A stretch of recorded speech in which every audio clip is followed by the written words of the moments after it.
This episode of the BREWtally Speaking Podcast is brought to you by On Point Pomade. Keep your beard and hair looking on point with their line of pomades and beard oils over at onpointpomade.com. Use our code BSP15 at checkout and get 15% off your total purchase order. So thanks again to On Point Pomade for sponsoring our show.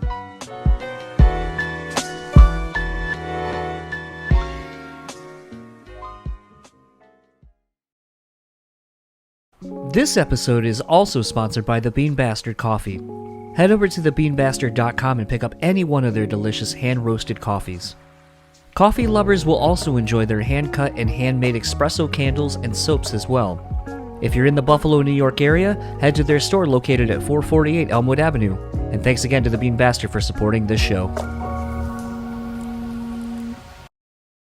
The Speaking Podcast is proudly sponsored by Rockabilia.com. With over 500,000 officially licensed items in their online store, you're guaranteed to find something you need. Use our code BREWtally and get 10% off your total purchase order. Now on to the show.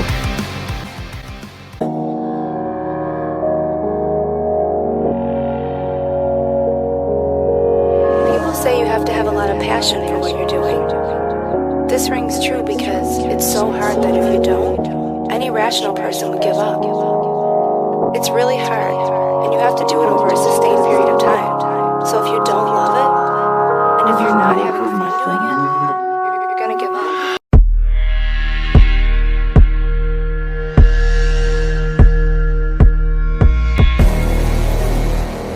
What's up, everybody? Welcome to another episode of the BREWtally Speaking Podcast. I am your host, John, and this episode's guest is Adam Chrisco, new head coach for the Pennsylvania Kings. And this was actually brought to me because of me working at the bar that I work at.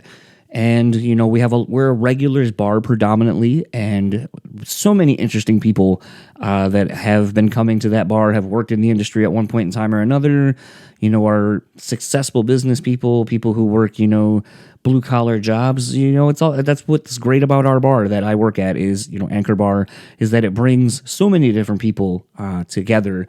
And it was funny because one of our regulars, Han,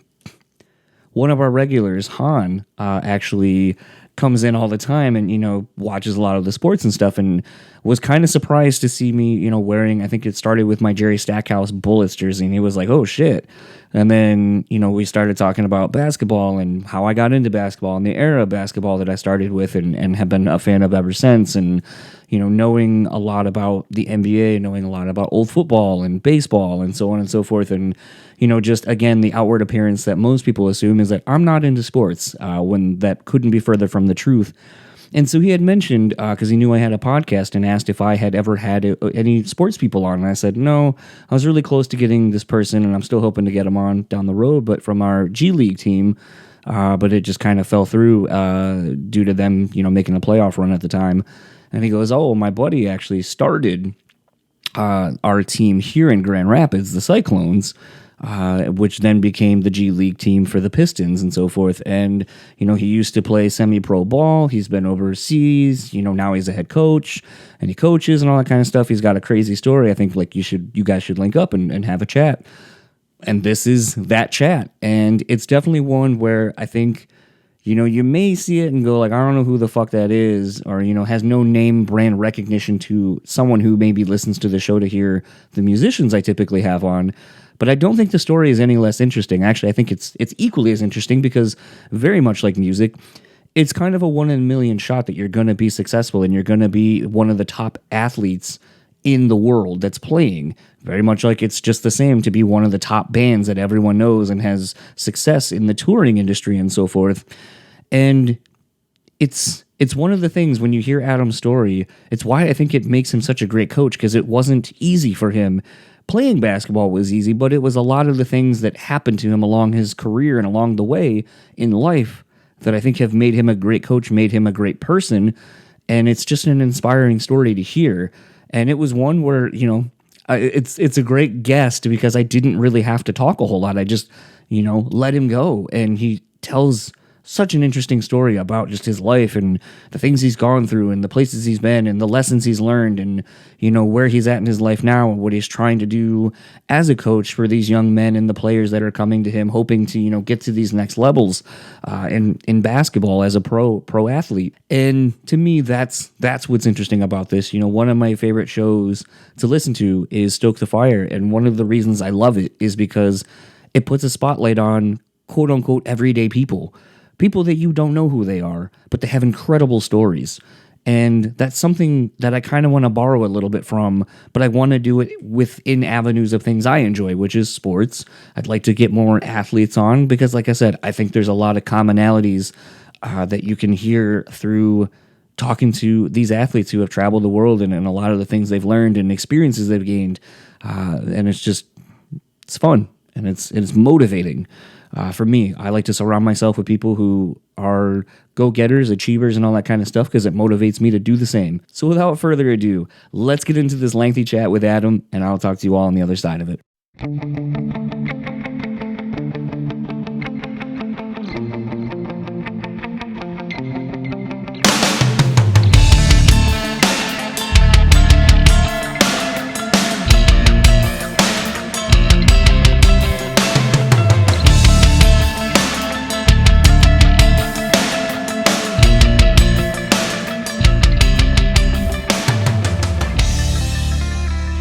Yeah, I remember going to that. That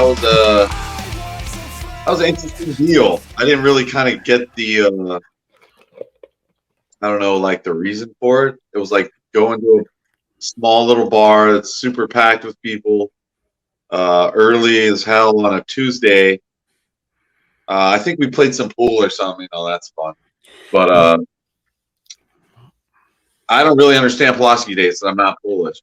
You know? I'm not either. I'm a member of a hall, and you can get drinks stupidly cheap the other times of the year.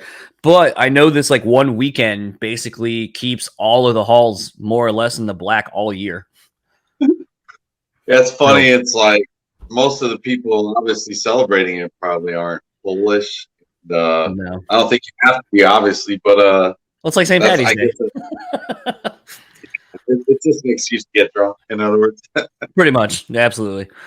So yeah, I mean, like you've listened to a couple episodes at this point potentially, so you know that this is pretty much just a loose conversation, really. But you know, thank you for coming on. I know we barely know each other, so this is it's almost exactly how this podcast normally is. But I know our conversation the other day actually has me feeling really interested to kind of talk about, you know, wherever we go, because the predominant thing was, you know, talking to a mutual friend of ours that I wanted to kind of segue a little bit more into sports and have people from that world on.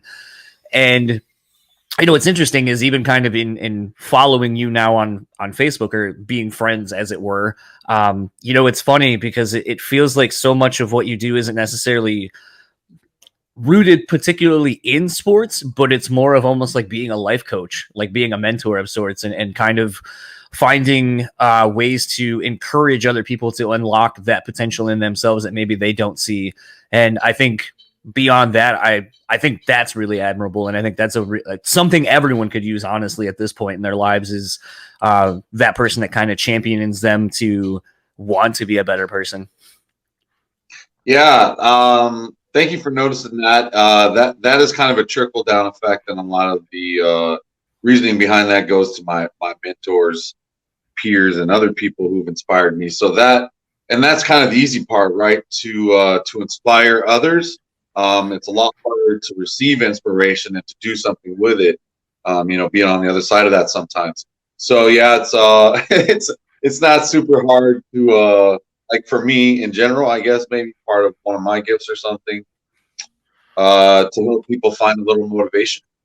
I certainly like when you're hearing me, when you're reading that on Facebook rather, or on social media, you're kind of hearing me maybe in your head if you've met me before, and if not, you're kind of just hearing that voice in your head of someone that's you would think would be a good motivator.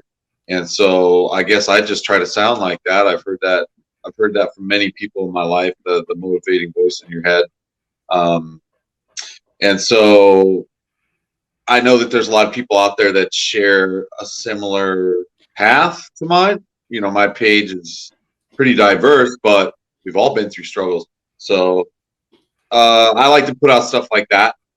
I talk about basketball a lot on there, but I talk about overcoming things too, and I talk about you know, more wholesome stuff. I try to not steer too much into other areas because one of the things I kind of learned as I got into basketball and realized I was stuck in it for life is that people kind of like, not everyone's going to like you. And that's in life in general, but it's kind of like personified when you get to the point where, like, I guess you have fans. So, or more so, like, what's the really weird stigma about that is like maybe these people aren't even your fans or never would be, but because they don't like your viewpoints, they try to highlight some things you say in a way of trying to hurt you professionally. And so that's why my page kind of looks the way it does. I have some strong viewpoints in life, and I think if I shared all those and was very outspoken about a lot of those, a lot of my friends would start to disappear. But I appreciate my friend group for who they are. And you know, I can always mute them for 30 days. I appreciate you noticing about my social media, but yeah, that's social media today has become so much more of the conversation, right? I mean, we're using it now. So you kind of have to, well, I don't know. If you take that kind of thing serious, especially considering like, yeah, you have a following, then yeah, it's good to be careful what you put out. So if you want to expand. Well, yeah, actually, you know, I know you coach. I guess coaching is just the better way to say it. You know, you coach a lot of young athletes.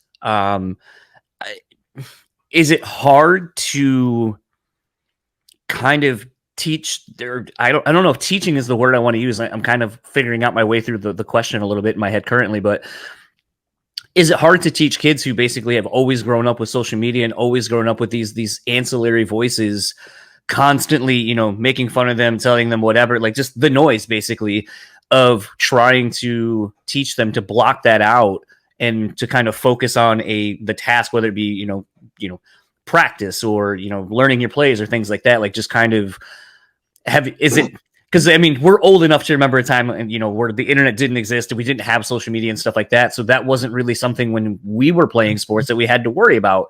You know, it was you might hear chatter in the hallways or whatever because someone maybe saw your game and you're like, oh man, you suck or you guys lost, and that would be about it. But now, you know, like we talked on the phone the other day, you know, kids are constantly enamored with just feedback, whether it be negative, positive, whatever, it's just noise. And I can't imagine what it would be like for you to kind of have to, you know, teach kids the rudiments of the game and so forth, but then also have to be like, block all that shit out. Hey, put your phone down. Like, you know, like almost being like a parent of sorts. But I don't know. Like, I just kind of was thinking about like, have you noticed how that's affected your kids that you coach at all, or even the adults even too? So yeah, I work mainly with adults in the basketball league, but we're always around kids and we're always doing youth clinics and stuff like that. So yeah, and a lot of kids are coming to me as they transition from high school to college and college into the pros. So yeah, there's kind of like that fatherly role or that advisor role that I do take on for some people. And when I say fatherly, I use that very lightly, but as far as like guidance role for their basketball careers, or their ambitions in sports, sometimes, yeah, you have a lot of people come to me for that. Just because, you know, for instance, social media, it's easier to reach out to someone, you know, through these means than it is to try and get a face-to-face sometimes. So in regard to that interaction and how that goes down, I'm able to translate a lot of information out there to people. But to what you're saying, I'll go back to this probably a lot as you get to know me, but sports has a way of helping you sometimes with the problems that are out there in life, the issues that you may face. So, you know, you're talking about like the noise that's out there and the stuff that's just constantly being blasted into your eyeballs every time you scroll away with your thumb. Sports are a great way to tune that out sometimes. Getting out there on the field, the court, whatever, what have you, the baseball diamond, out on the ice. That's going to keep you from hearing a lot of the wrong stuff throughout the day. And as young people, you kind of, if you're an athlete my age or whatever, you can look back and say, yeah, sports helped me avoid some of the pitfalls that were out there in life. That's one way to look at the glass being half full. Also, you talk about playing in a competitive environment and there being a lot of crowd noise. That's where that comes from. As an athlete, you're taught to kind of block that out and just go out and do your job and enjoy the game that you love without too much interference from all that peripheral stuff. Because at every game, there's usually fans for you and fans against you. So, I do teach kids, that kind of a focus. So it's easier to use that means to convey that when we're talking about the problems in life and how to dig into your work as a way to handle them. But that doesn't always, fill the glass the rest of the way. That's not always the answer. And you can't just dive even harder into work, aka sports, for some athletes, to try and solve all your problems. So,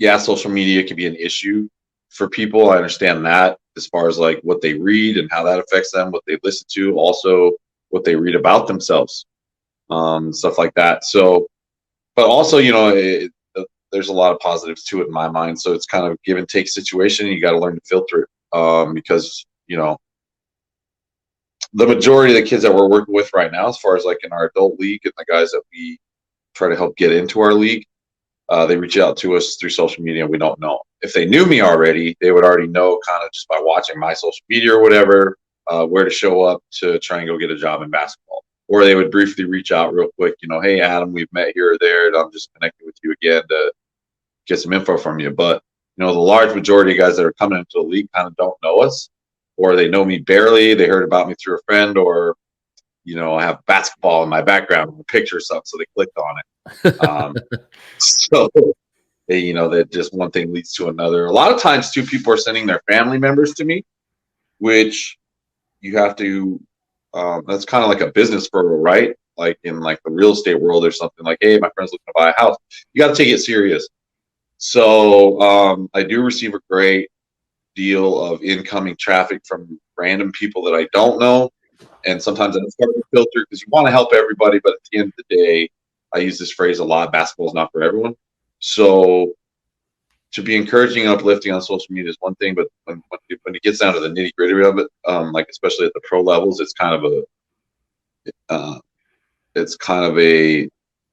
how's the best way to put this and not crush everyone's dreams. It's kind of a small crowd. So I don't necessarily you'll get a lot of people from overseas, for instance, trying to contact me, and I have a hard time helping those individuals because it's not as easy as telling them, well, just pull up to one of our regional combines in Chicago or LA or Louisiana or something. They have to actually figure out how to find a house here to board them and et cetera. Whereas the other way around, when an athlete goes to play overseas, they've got all that probably provided for you, and they're paying you enough money to you can figure it out yourself if you needed to. So, I didn't really get into social media until like 2009, which was around the time I moved to Grand Rapids. And I think it was my friend Jeremiah Hamlet who used to coach. He played overseas, but he's a good friend of mine. He coached my Cyclones for a little bit. Jeremiah and his wife were on Facebook. And so I joined them on Facebook one day. I just jumped in. So I've kind of been at it ever since. And I do have a marketing degree. So I enjoy using Facebook because I learned it at a young enough age, a young enough age for however old the platform was. Facebook wasn't very old back in 2009, relatively speaking. So I learned how to navigate on it pretty quick and just applied the marketing mindset I previously had to try to use the platform for what it is, which is just network. So You kind of bring up a few different interesting talking points. Something that's interesting to me is, you kind of joke like, I don't want to crush people's dreams, but sometimes basketball to a certain level is not going to be for them. Like, there's going to be as far as you're going to go, and that's just where your talent and all that's going to take you. It doesn't mean that you don't have the passion as much as someone who makes it further than that and makes it a career. But I always sometimes on this show talk about like that pivoting point where you realize like the goal I had or the dream I had isn't necessarily feasible for me. How can I pivot and find a different way, a different avenue within this field or this thing that I want to do? So for me, it was always music. I wanted to be in music in some capacity. Did the band thing, realized that wasn't for me. Started booking shows, kind of got over that. Then started writing about going to shows and so forth. They're doing features that combined my love of writing. Kind of realized that I was getting pigeonholed again in that capacity. So I started this because I was like, I'll start my own thing and it'll be what I want it to be. And, here we are 5 years later, and it's one of the most successful things I've ever done, and has really at 37 reinstilled in me that belief, that old school work ethic of, you bust your ass at something and then you'll see the rewards. And that's why you put in the work, the hard, the long nights, the early mornings, the weekends, all that kind of stuff. And I've never felt this fulfilled at a normal job, nor have I ever really seen the fruits of my labor like I have doing this. So I've always kind of found this to be interesting and a great story of knowing when to pivot and finding your space in something else. You had talked about having a marketing degree, so I feel like you kind of also see that because you see trends. You kind of looking for ways to kind of get in and appeal to people and kind of find your people, your niche, whatever, to get your product out there. And in sports, I would say, and especially in the last 20 years or so, or maybe 30 with, Jordan basically becoming a global brand unto himself with Nike, Jordan brand, Gatorade and all that kind of stuff, being a spokesperson for different things. That was one of the first athletes we really had had seen come up, was a great athlete, but was also great marketing, a great brand, a great spokesperson. So now you're kind of seeing this marriage of the two together. So ideally, the question is, when for you in your basketball career, did you kind of realize that maybe getting to a certain level wasn't going to be attainable for you, but that you could still find your way within it and help others achieve their more success in their career path, as well as kind of the marketing side of becoming a brand yourself? Sure. So as far as like playing, we'll go there. We'll start there. I think every athlete could probably point to one area in his career where he says, I really had a chance here to do this, but this happened. And that could probably go all the way up the chain of command, as high as people that you just mentioned, like Michael Jordan. So we're talking about like the greatest athlete to ever play the game. Probably still has like some regrets, right? Like that 2-year period where he was out of basketball, his father passed, he went into baseball, etc. I don't know this for sure about Jordan or not, but perhaps he regrets that. Now, it seems like it's a worthwhile part of his story, right? So I don't want to take anything away from that, but just for conversation, maybe he could have had 8 titles instead of 6. Maybe he could have had 10 if Jerry Krause and Jerry Reinsdorf would have found a way to keep that team together. But they didn't. And so Jordan's got 6. So in reality, we all look at that and we're all enamored by it. It's the standard, right? Very few people could even hold a flame to that. We're talking like Tom Brady, Will Chamberlain, Bill Russell, Tiger Woods, someone like that.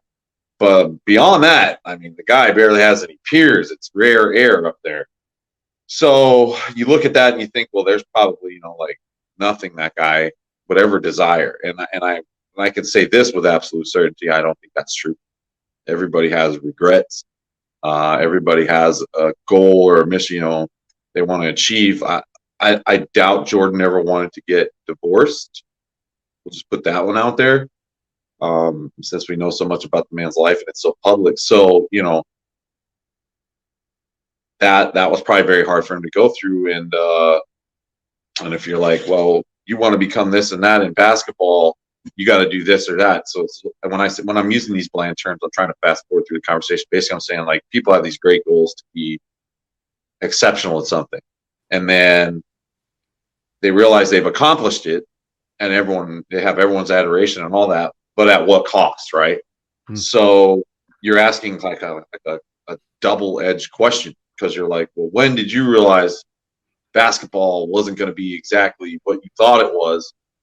And that happens for everyone, and it happens at the highest levels. I was talking to my friend the other day about like Mike Bibby, if you remember him. He's kind of an older name, but played at Arizona. His dad is a USA basketball coach, and they have a big following out there in Arizona still. They do a lot of training and stuff, so they're on the scene, right? A guy like that, I mean, awesome career. Got to play in like Pac-12 basketball out west, which is just like sunshine and girls and just like partying, and just amazing experience to imagine being him on campus like his senior year, where they're projected to finish really high, and then all of a sudden they make it through the elite stages of the Sweet 16, Elite 8, the Final Four, and all that. I mean, you're just the man. People are just drawn to you that don't even like sports. Let's just put it that way. Guys on campus that are, just not of the sports following, or all of a sudden at the party, or wanting to be wherever you're at, or wanting to watch the game. Everybody's paying attention. When it's an event that big, the whole campus, the whole town for that matter, is jumping into the party, right? But Mike Bibby didn't really accomplish anything that would really be considered significant compared to like someone like Jordan. So if you're Mike Bibby, do you say to yourself like, I failed? No. Absolutely not, is my opinion. Absolutely not. So I had to have that conversation with myself one day, and I think kids need to hear that conversation. Adults need to hear that conversation. Pro athletes need to have that conversation at the highest and lowest levels, because we let ourselves set expectations sometimes, and that's fine. It's good to set lofty ones. But sometimes we also let the world influence where we think we should be. And when I say the world, I mean like everyone else around us.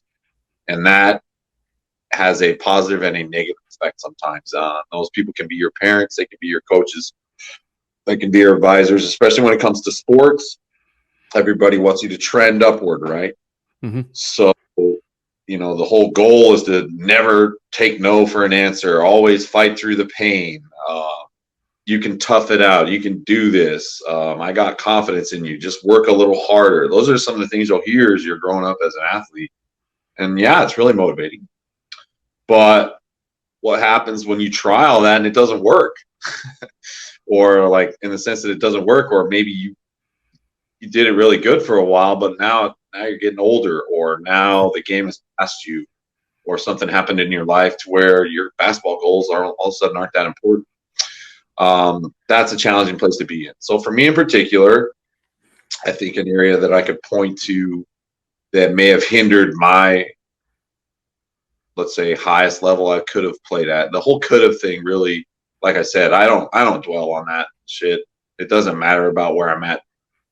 Like that, like where I'm at today, that has no relevance. Could I have done this? Like right. That's not who I am today. That wasn't my destiny, apparently. Now, do I still aspire to do great things? Hell yeah. But, did I ever want to play in the NBA? Hell yeah. Did I make it that far? No. So I think for me, part of that was, here's what's funny about like that statement, making the NBA. Let's just start there. I mean, Michael Jordan had kids, right? They didn't make the NBA. So there are a lot of household names in the NBA right now that had mother and father or something like that played professional basketball. And that's always great when that works out, but it doesn't always work like that. So that's just one factor.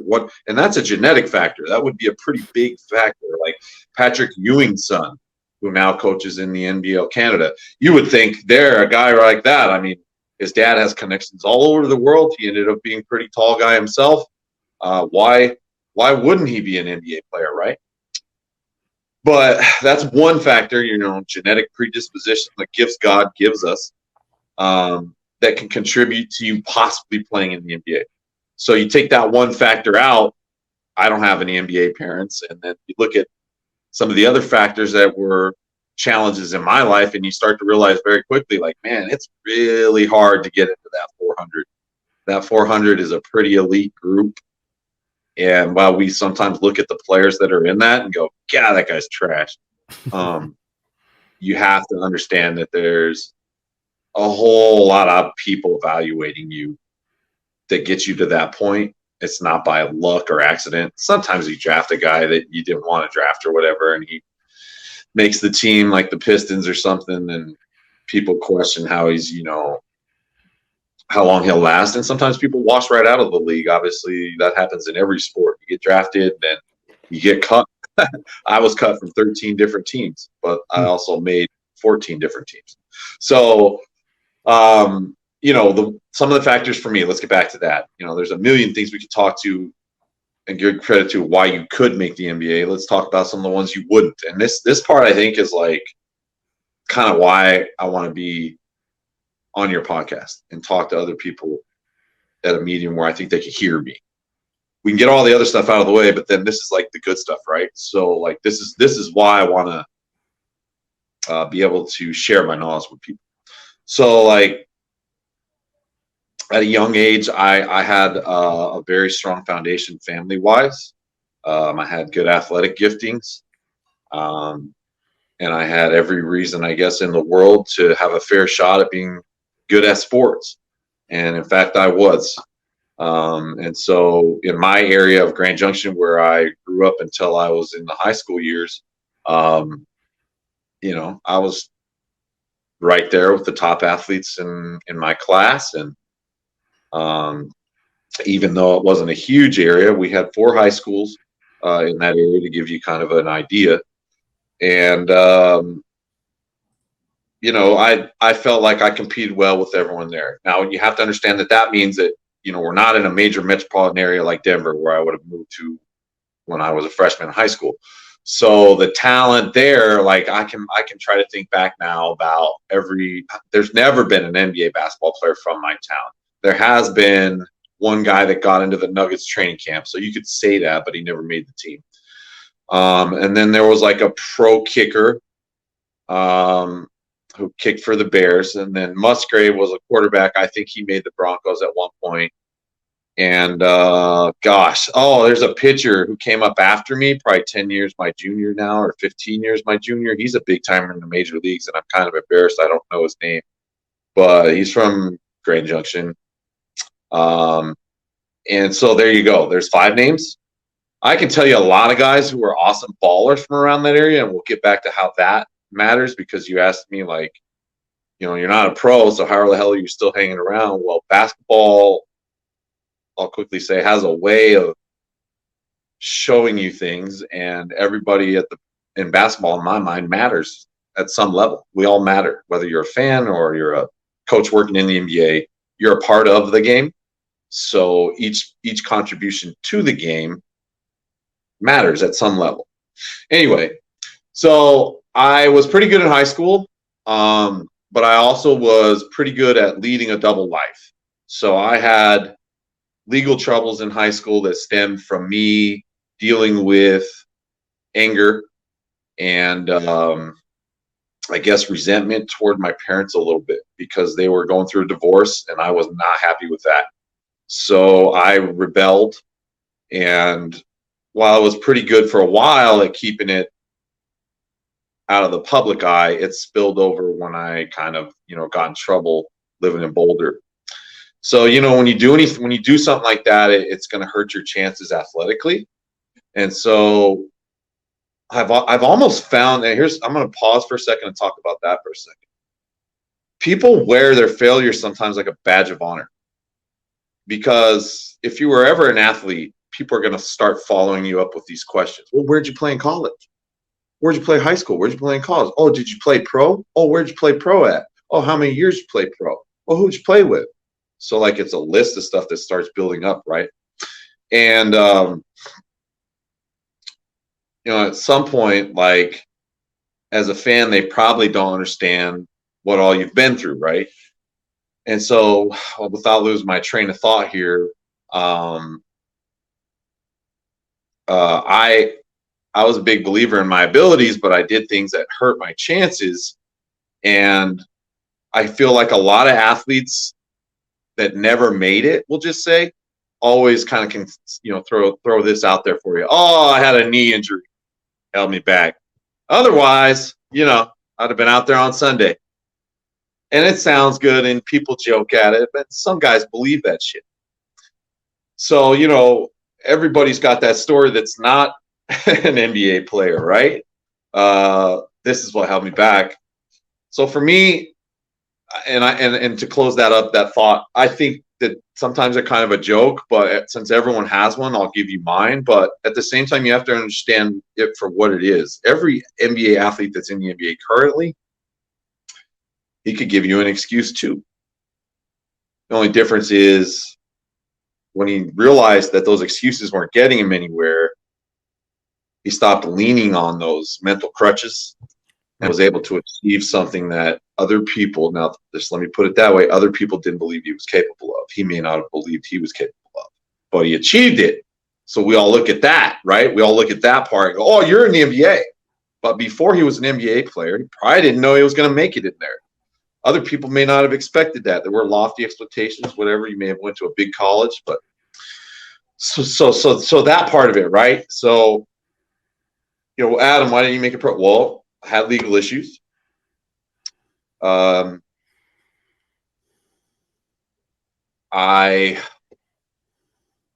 be fair, my legal issues weren't just like one little trip, one little thing I did wrong. I was a screw up.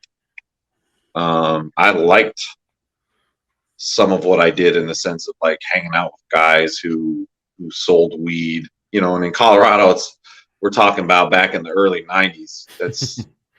It's not, especially in my small town, that's not going to get you very much good publicity, we'll just say. So, I enjoyed that stuff.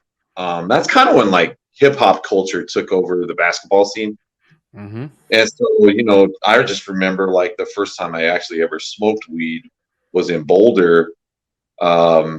And Thug Life, the album was just coming out for Tupac. It was before Machiavelli, before he died. And it's like Thug Life. That was actually his real transition from, I'll say, the music he was making to the West Coast gangster shit that made him famous. Mm-hmm.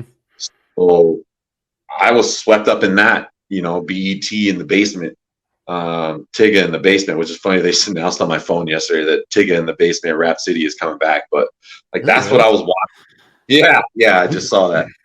Like that's what I was watching on TV, and so not to blame my behavior on Rap Society. I had influencers that. Hang on, someone's trying to call me, and I'm trying to click the call away. All right,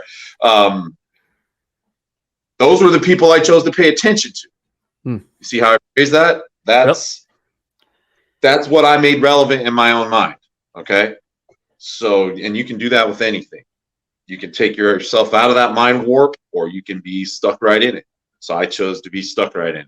And when people look at that perspective, you're going to have to notice I'm white. So I chose to enjoy that part of culture. Some people are born with that culture all around them.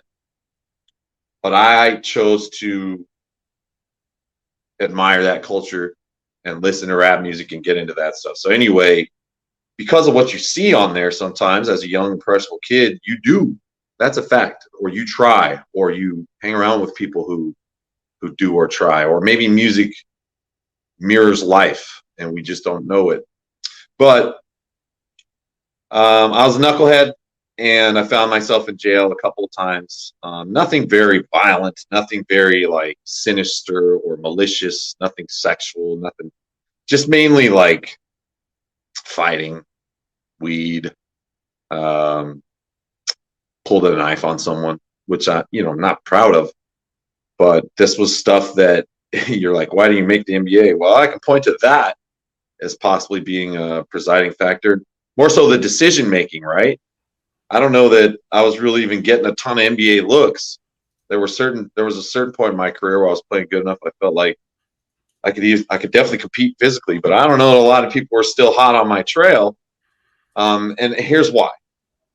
coaches at the high school basketball level, if you got a guy who's screwing up and you got a guy who's not, you kind of take the guy who's not and use your connections to help get him into college instead of your head case kid who may be a pretty good athlete, but he's not even in class or whatever, right? So don't let me paint the picture for you that I was like this horrible person.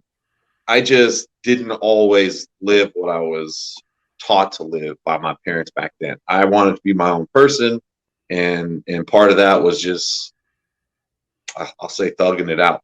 I decided I wanted to hang around that crowd. And so I met a lot of good people in that crowd. It's funny to look back now, and some of the stigmas are true about a lot of them having died, went to prison, or dealt with tragedy in their life. But at the same time, they're human beings, and friends with some of them still. And some of them didn't, some of them went to jail but didn't get incarcerated for the rest of their life. So all the things that teachers and parental role models teach you to scare you away from a life of crime, I think are coming from a place that's a little bit misunderstood sometimes in their guidance, because, like, for instance, my friend Artie was born into that shit, bro. I mean, his uncle's in the mob, Mexican mafia. So, like, do I pity Artie? No. Does Artie probably wish he had a little bit better of chance in life? Yeah. But it is what it is. And so to be like, well, yeah, I started hanging around Artie and those guys when I was just deciding to screw off because I was mad at life, that is somewhat true. But they had their own struggles as well, and they made me their friend just like I made them my friend. So that to just place all the criminal element based on my association with them would be wrong. Now, that's what my dad used to think. But I would tell him, that finally I end up saying, it's not my friends, Dad, it's me. So anyway, I was able to, steer the ship straight there after high school. I didn't even go to junior college until it was like 2 years removed from high school. So I think I was like a 20-year-old freshman or a 21-year-old freshman on campus, which was like I was still catching crap from people in my age group, like 18-year-old kids that had just come out of high school walking on JUCO campus that are my teammates would give me crap because I'm 21. But anyway, I played pretty well in junior college, enough so that, like, I was getting contacted by the opposing team's coaches to, hey, transfer here next year, or hey, have you thought about going pro, or just maybe even just to say after the game, like, wow, I really enjoyed watching you play, even as the other team's coach. You got some hellified abilities. And that's kind of when I knew, like, man, there might be something to this. Because when I went to that school to try out at Colorado Northwestern, I was just like, I wasn't even sure what to do with my basketball career at all. It was kind of like I thought it was over, because I'd gotten in trouble, and my high school coach and I had a falling out, and I didn't even finish my senior year out on the court at Central High School. I just spaced out. So usually you got to have some film or somebody vouching for you to get into JUCO. Well, I heard about an open tryout, and there were 6 kids up there at the trial when I went, and I was cooking every last one of them, except for one guy, a kid named Ronald Rhea, who I still have yet to reconnect with since JUCO. But he's like one of the only teammates I haven't seen since then. But both of us got offered, like, on the spot. They were like, hey, we were terrible last year. We don't have any problem admitting that, but we also want to let you know, like, we need players.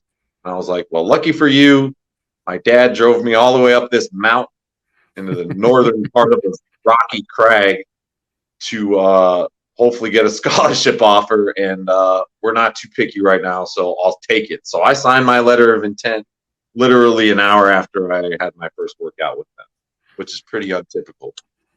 You talk about the recruiting process and all that, what's happening today and how kids get ranked and all that shit when they're in 6th grade. I have some 6th graders that are ranked that I work with. Hell.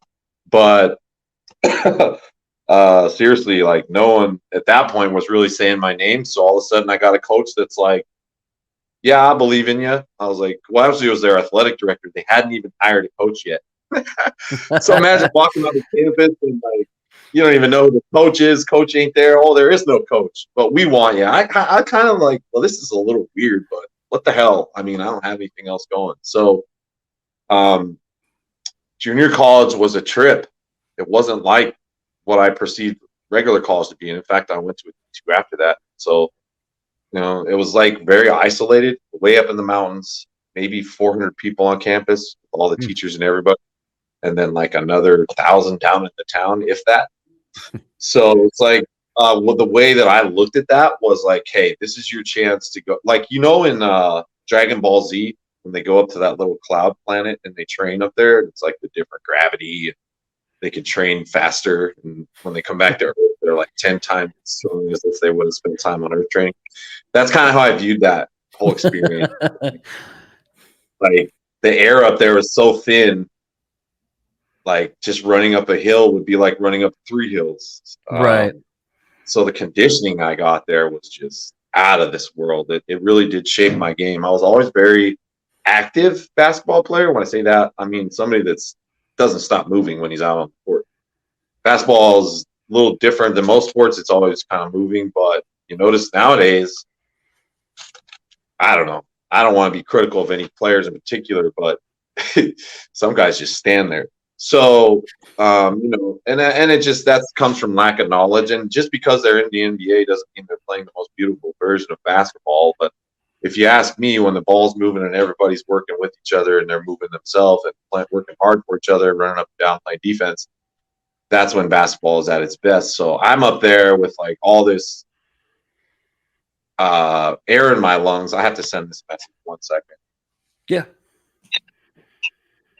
I'm up there with all this air in my lungs. I'm young. I'm getting a fresh start at basketball. And I'm just enjoying the chance to be far away from everything. In fact, kind of like my little basketball oasis where I can just train and like, we got this tiny gym and nobody's in there. There's no competition for the weight room or anything like that. And I can just use this experience to get better. So that's what I did. I got a lot. I started jumping out of the gym. I remember being in practice one day. A couple of my teammates were down there working on their game. I think they were playing like one-on-one or Chicago style. Familiar with that. And I'm down on the other end working on dunks just because like my favorite dunks, my favorite athletes, basketball players, we're all dunkers. But I had more pictures on my wall as a kid of Sean Kemp than I did Michael Jordan. So I was down there practicing my dunks. Vince Carter was really big at that time. Obviously Kobe too, but I was more of a Vince fan. So I was doing a dunk, and my teammates, after I did the dunk, they stopped. They were playing ball on the other end. Like I said, they stopped. I kind of remember hearing like quiet all of a sudden, and I was like, I wonder why they aren't shooting no more. Maybe the gym's closing. I'm just over here in my own world, looking around. I noticed they're all looking at me, and I think my friend Derek Lemieux, who he's still a good friend of mine, he was down there, and he looked at me and he goes, "God damn, dog!" I said, "What?"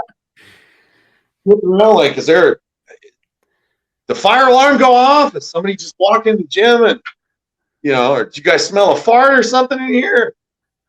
He says, "Man, that dunk you just did was nasty." Then the other guy chimes in, "Yeah, dude. That was sick, man. You looked like Kobe up there." I'm sitting here thinking, like, what? Like, how do you take a compliment that serious? Are they trolling me? I mean, I know I'm down here working on my game. I'm dunking and stuff, but like, that was the first time my teammates had ever been in awe of me. So for me, that was a new experience. A lot of the guys in my high school basketball team just talk shit to me my whole career. Thanks a lot. Well, I won't say their names. They know who they are, but like, they were hard on me. So like, having teammates, sometimes that can be tough, but also, when you get that praise, it makes it all worth it. So like, they're kind of acknowledging how much better I'm getting at dunking and stuff. And that was affirming for me. I was like, man, all right. Some of this weight room stuff's really paying off. Another time I was playing in a game against Western Wyoming. Actually, no, this was against Southern Idaho. Southern Idaho at the time was the number 1 or number 3 ranked junior college in the nation. They came to our house to play us. And like I said, we weren't very good, but I had a highlight in that game where I broke out on a fast break, and their big man was the only one back. And I didn't really. I knew he was there out of the corner of my eye. I didn't know it was their big man. I just decided I was going to dunk it. I had wide open lane. It's just me and him. So I go up to dunk it. I kind of jumped with two hands, and he collided with me at about the dotted line area. I remember. So that gives you an idea where I took off from. And I'm up in the air. So when he hits me, I had two hands on the ball. When he hits me, one of my hands kind of like rocked off the basketball. And I use it like while I'm in air to keep my balance, keep myself airborne. And then I flush it with the other hand.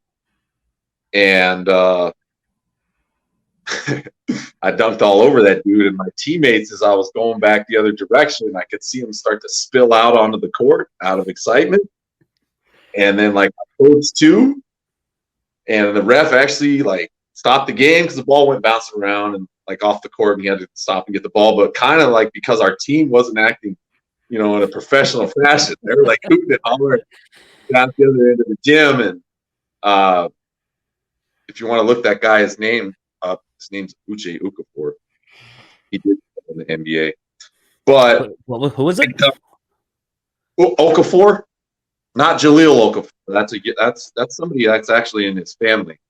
But Uche was a big time center for the Bobcats. Okay. Anyway, name sounded familiar, but I was going to say I think Jaleel. Maybe I'm thinking of the wrong dude. Actually played for the Drive and then basically got out of the league. Yeah. Jaleel. So the Okafor I'm talking about is like African, big, tall African guy, 6 foot, 6'10" African guy.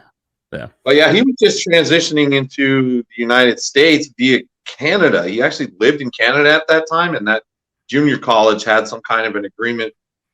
I think with United States and the Canadian government, something where Canadian students could come really cheap to go to that college, and that's how they figured out a way for him to come to the United States to play basketball. So that's why he went to junior college, and then from there, I believe he went on to UConn to play. But anyway, I dunk on Okafor. My teammates are going nuts. Ref stops the game. I just remember that moment. And then I remember after the game, the president of the university,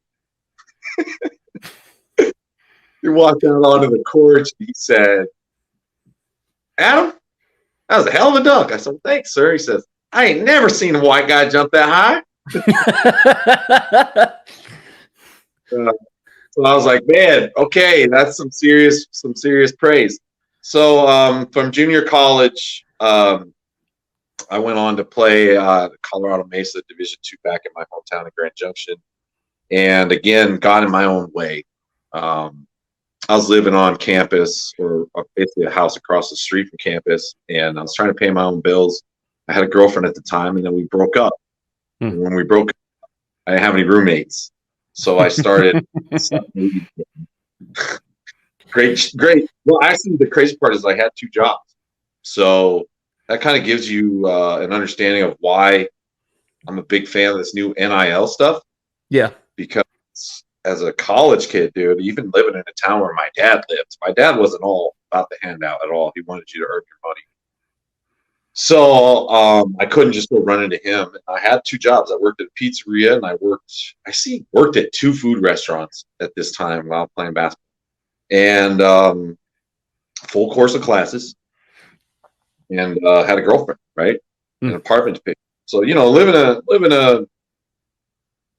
a young adult life, young adult costs, right? And so when she moved out, I didn't have any roommates, so I was like, well, this little 2 food jobs I have is only like paying my rent. I got to do something for my utilities, and I need other stuff. I need my car to get fixed, and I need like some new basketball shoes. The necessities. I'm not trying to live a baller lifestyle, literally and figuratively.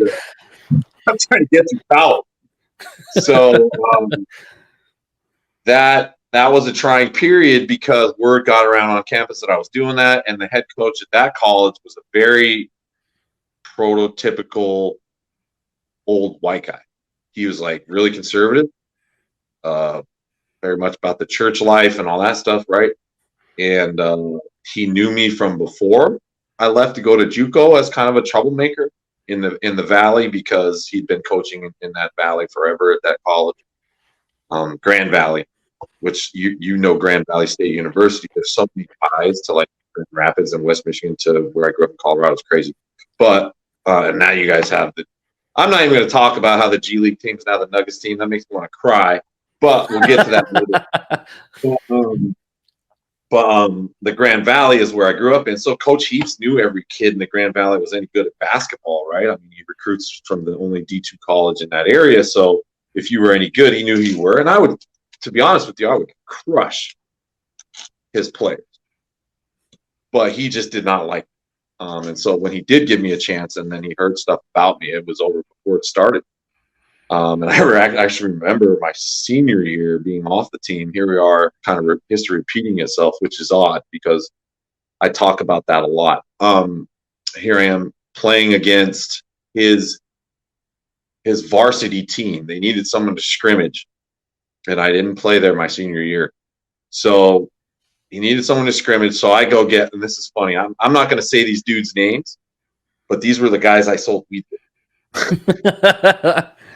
Who had been kicked off the football team. One had went to junior college with me and was attitude issues, wasn't on Jim Heaps' basketball team. Another one was a basketball and a football athlete, but I think him and the coach didn't see eye to eye. And then he had one guy that was on the basketball team who was ineligible because of grades, or I think he was trying to go to the NFL or something like that, so he stopped hooping.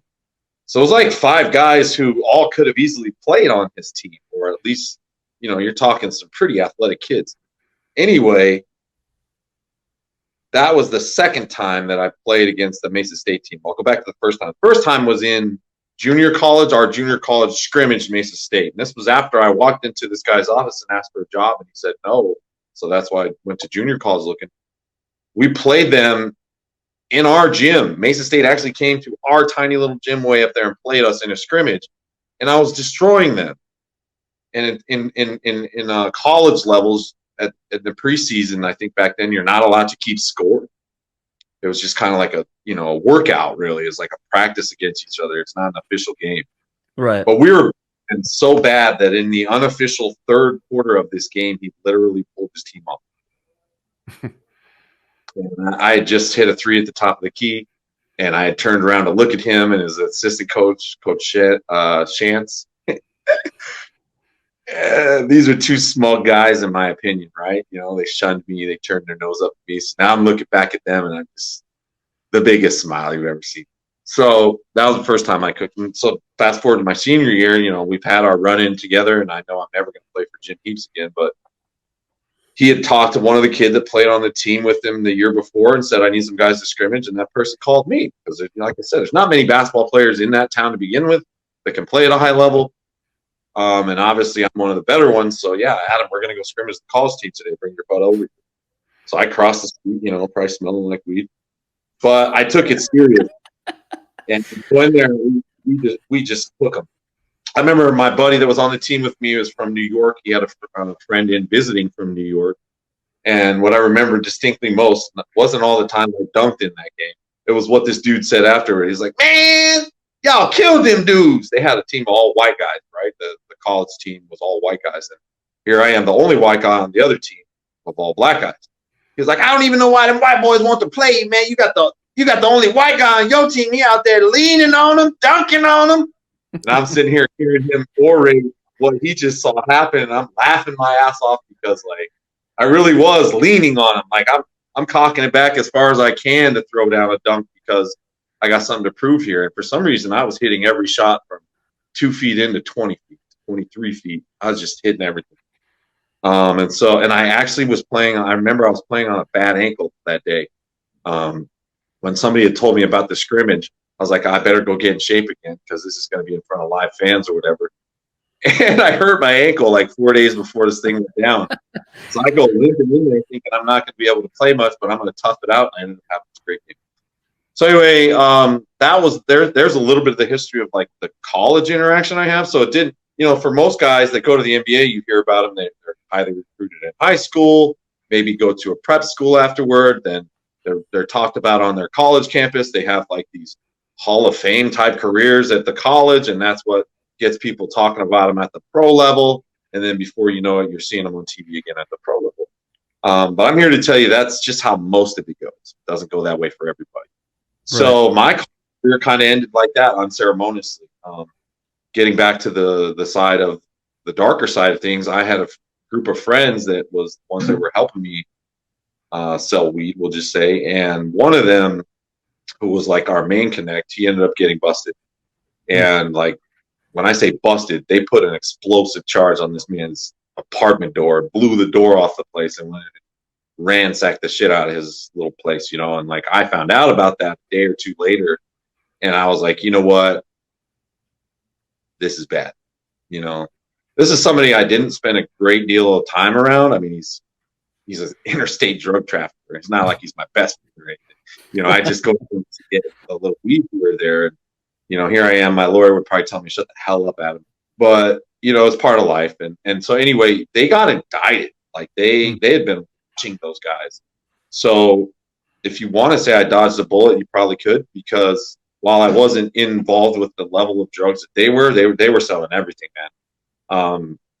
I did get myself affiliated with them at some point. So when they all went down, like I was shook by that. Like my girlfriend, even that's around the time she moved out officially, because she had moved back in. Anyway, I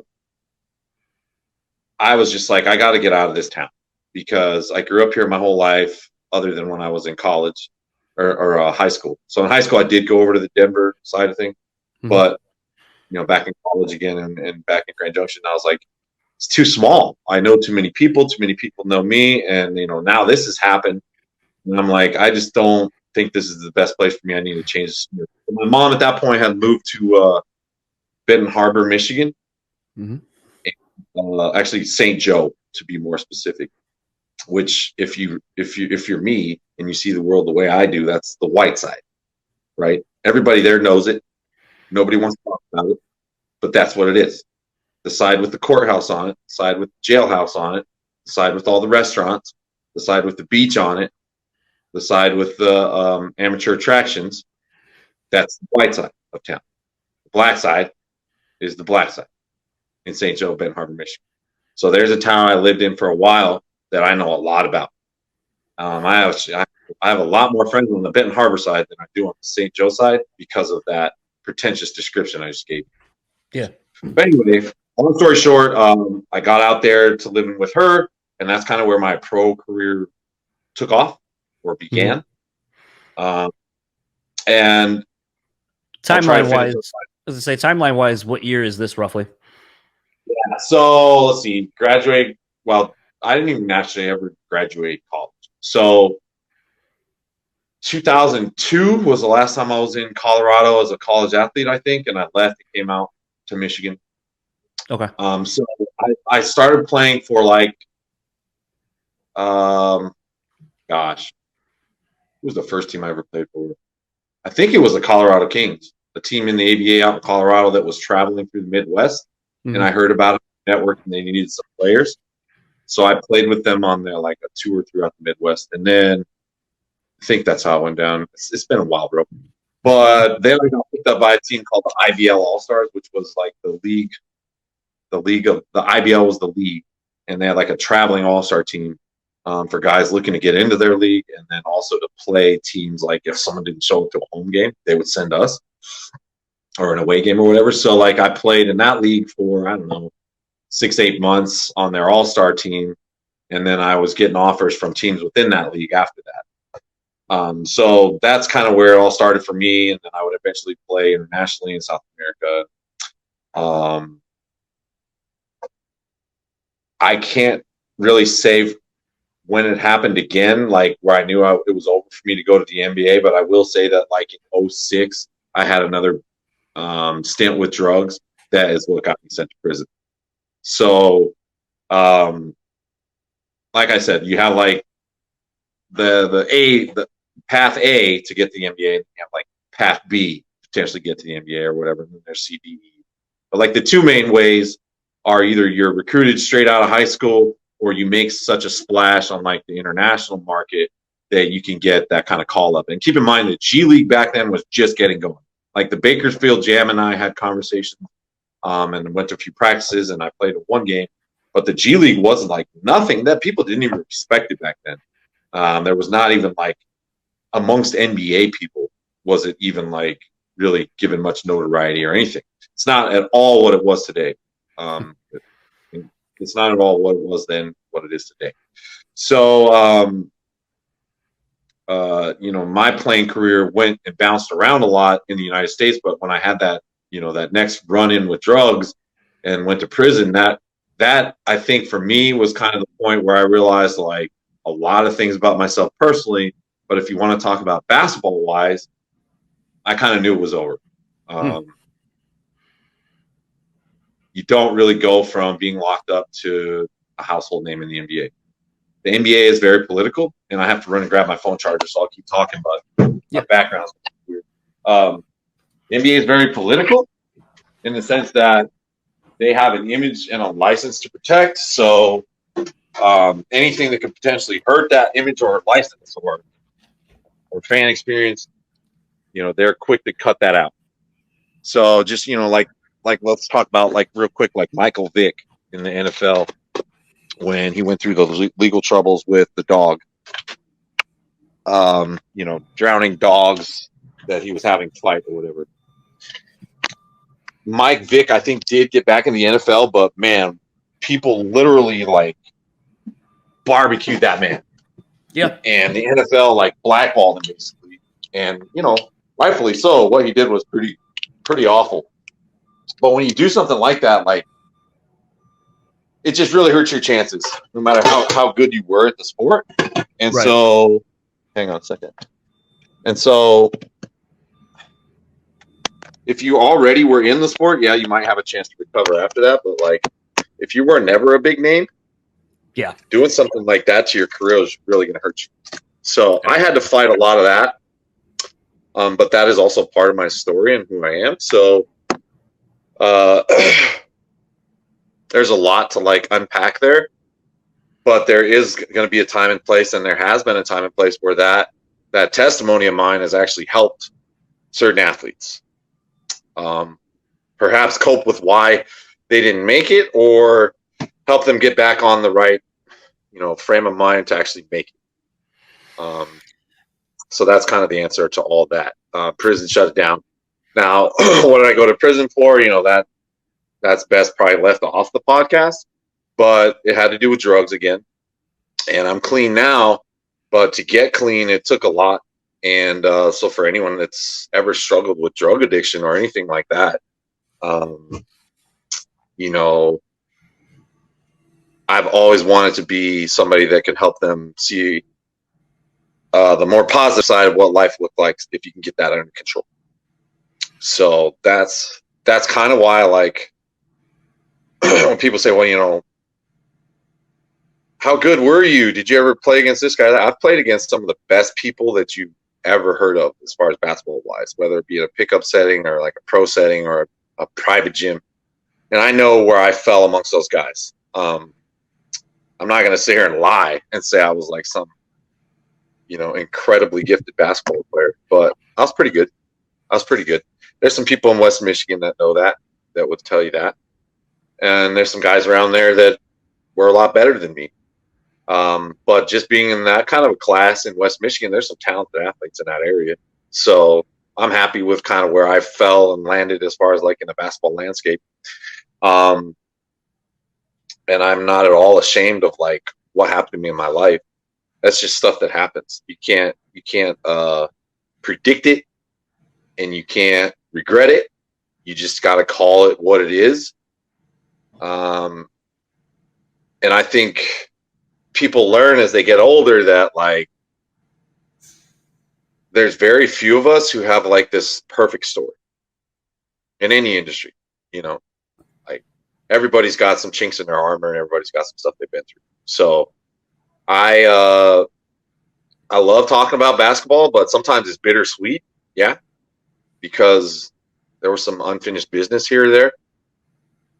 But that still sits with me today, only in the sense that now when I'm coaching, I'm still getting to be around the game.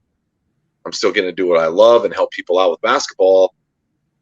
But I'm kind of given like another chance here to prove to myself that I can do this and I can keep growing and learning and be the best coach I can be, instead of, the focus being on how good I can make a basket, which is Right. at the end of the day a pretty superficial thing. So, Well, I think like it's kind of interesting because I was just actually talking about this with someone the other day, and it was more we were talking about video games, and I was like, I'm fucking terrible at like a lot of these like shooting games. Like I don't have. Maybe it's my age. I don't have like the quick like, oh, do this, and it's like half the time like you're playing some of these games and you just get killed by some kid who's been playing the game for 16, 18 hours a day since it came out, and they just know the ins and outs of that game. Very much like Madden, like, or 2K. Like, some people know that you can run a certain kind of a play and it's always going to work because it's just kind of a glitch or abusing the system or whatever. And I made the comment, I was like, I think I learned very quickly, I'm good at driving vehicles in those kind of games. Like, if you got a team and you need to go do something, I'm good at driving. Like, oddly, I figured out that's my thing. I go, but you need that. Like, sometimes I feel like we are in a weird position societally where people don't want to find their role where they're not the number one, where they're not the guy. And it's one of those. I'm sorry to interrupt. I have an issue here. My phone is at 1% and it's on the charger, so I don't know if it's going to stay going or not. Okay. I apologize. If it stops for some reason, then it stops. If it keeps going, I'll hang on as long as I can. But go ahead with that thought. I just didn't want you to think I quit on you. No, you're good. But it was one of those things where we started talking about more that sometimes we as people some of us know that we need to facilitate a role and that it'll create, the greater good for a team in that capacity. And some people, have a hard time admitting like that they are not the focal point of something, of their own story, whatever. We're always the hero in our own story, but as you kind of have, comics and so forth, it's like sometimes you might be the villain in somebody else's and you just don't know that because it's all about perspective. Something that's been interesting about sports for me is like, playing track was really the only sport where it's like I can be me and I can do what I do and no one else has any bearing on what I do because I wasn't a part of a relay team or anything. But it's one of those where sports teaches you so much about, you are a team and maybe your role, especially in basketball, like, there's what? Is it a 12-man roster? I'm trying to remember if it's a 12 or a 10. I think it's 12. And then you go to the playoffs and typically they do like an 8-man roster at that point or an 8-man roster at that point with your bench players that pretty much never play. 8-man rotation, that's what I meant to say. But it's one of those where it's like you look at someone like, a Luke Walton. Dude barely ever played, but like he's a role player. He's the guy who's like, when people are getting like Kobe would dunk on somebody, he's the cheerleader on the bench. He's the person, kind of going and getting everyone excited. I can't remember the other man of from the Lakers that like he was a center and he like shittily danced during their the parade after they won, I think their second of 3. Mark Madsen. Mad Dog Madsen. Yep, Madsen. But I mean, it's like, again, like everyone loved that dude, but it's like, what did he do for the team? Not really anything. Like in the grand scheme of what we saw, like, you have all these just players. On the surface, it's probably nothing, but you got to consider all the reps that the guy's putting into practice against the better players, making them better. Right. It's the intangibles that we don't see a lot of times that, make a team better. And I think that's something, listening to your story where, some people, as you were saying earlier, like, some people could dwell on, and make excuses as to why I didn't succeed. Well, I had this thing set me up to fail. It wasn't my fault. I was set up to fail because of X, Y, or Z. And in your story, like, and maybe it's due to your age and the time away from all that, where you've been able to get that perspective of like, I was my own worst enemy in these situations. And I realized that. But what's still interesting is I think the position you're in now where you're able to take your past experiences and, teach other people to kind of maybe hold themselves accountable to maybe be, realize you don't have to be the focal point of whatever, but you're a part of a team and there's still a role for you. And that role is still important for the success of the greater. And I feel like that's something I kind of noticed as you were, talking about your experiences and so forth, that I think allows you to probably be in a better position to be a good coach, a good mentor, is that you've been the highs and lows. You can talk about the highest of highs and the lowest of lows. And it allows you to facilitate these, I don't want to say outcomes, these experiences for people to where, like I said, you can kind of, explain like, man, I've been where you are. but that doesn't mean you don't have like some kind of a value or that you can't overcome these things. Like there's still purpose, I guess. Oh yeah, absolutely, 100%. You're hitting on all true things, and you're very observant. In fact, I was a role player, if you want to put it that way. And if there's ever such a thing as a minor league journeyman, I'm probably the one to create the term. I am the term because I can't think of any team in particular, with the exception of maybe one, where I was the leading scorer. So I was just thinking about this the other day, at the end of the game where they interview the guy who has the most rushing yards or the most passing yards. And then when you read the paper the next day, it says, the Chiefs won and Mahomes had 257 yards. And you don't read anything else in that article, really. I mean, maybe there's, so-so had an interception, or maybe they highlight the other team's quarterback. But that's it. The news article, same way. The talking heads want to talk about Mahomes and his receivers and their chemistry and all that, and then blah, blah, blah, they won the Super Bowl. But everybody forgets, I think, very quickly in today's day of blowing up somebody's image on a television screen to make it so big you can see inside your nostrils, for Pete's sake. Just that in your face, the way media is today. Everyone's just so much in your face, so metaphorically and realistically. But they forget that there's 55-man roster in the NFL, and you're talking about one guy, so there's 54 other guys that also won a game that day. And let's say there's Mahomes is one of 11 guys on the field, so there's 10 other offensive players, there's 11 other defensive players. There are special teams units, so you add another 6 or 7 guys in there because the linemen probably stay on the field, but then you got the kickers, the punter, the returnman, the long snapper, the wings, the gunners. And then you talk about the guys that rotate in on offense, the third string and third down wide receivers, third down running back, the third down pass rushers, the third down nickel and dime backs that come into the game that aren't starters. So they're already a core of 30, 40 some people we've just talked about, and then you probably have 12 guys or 15 guys that just don't get in the game. But every single one of those guys mattered in what Patrick Mahomes was doing that day.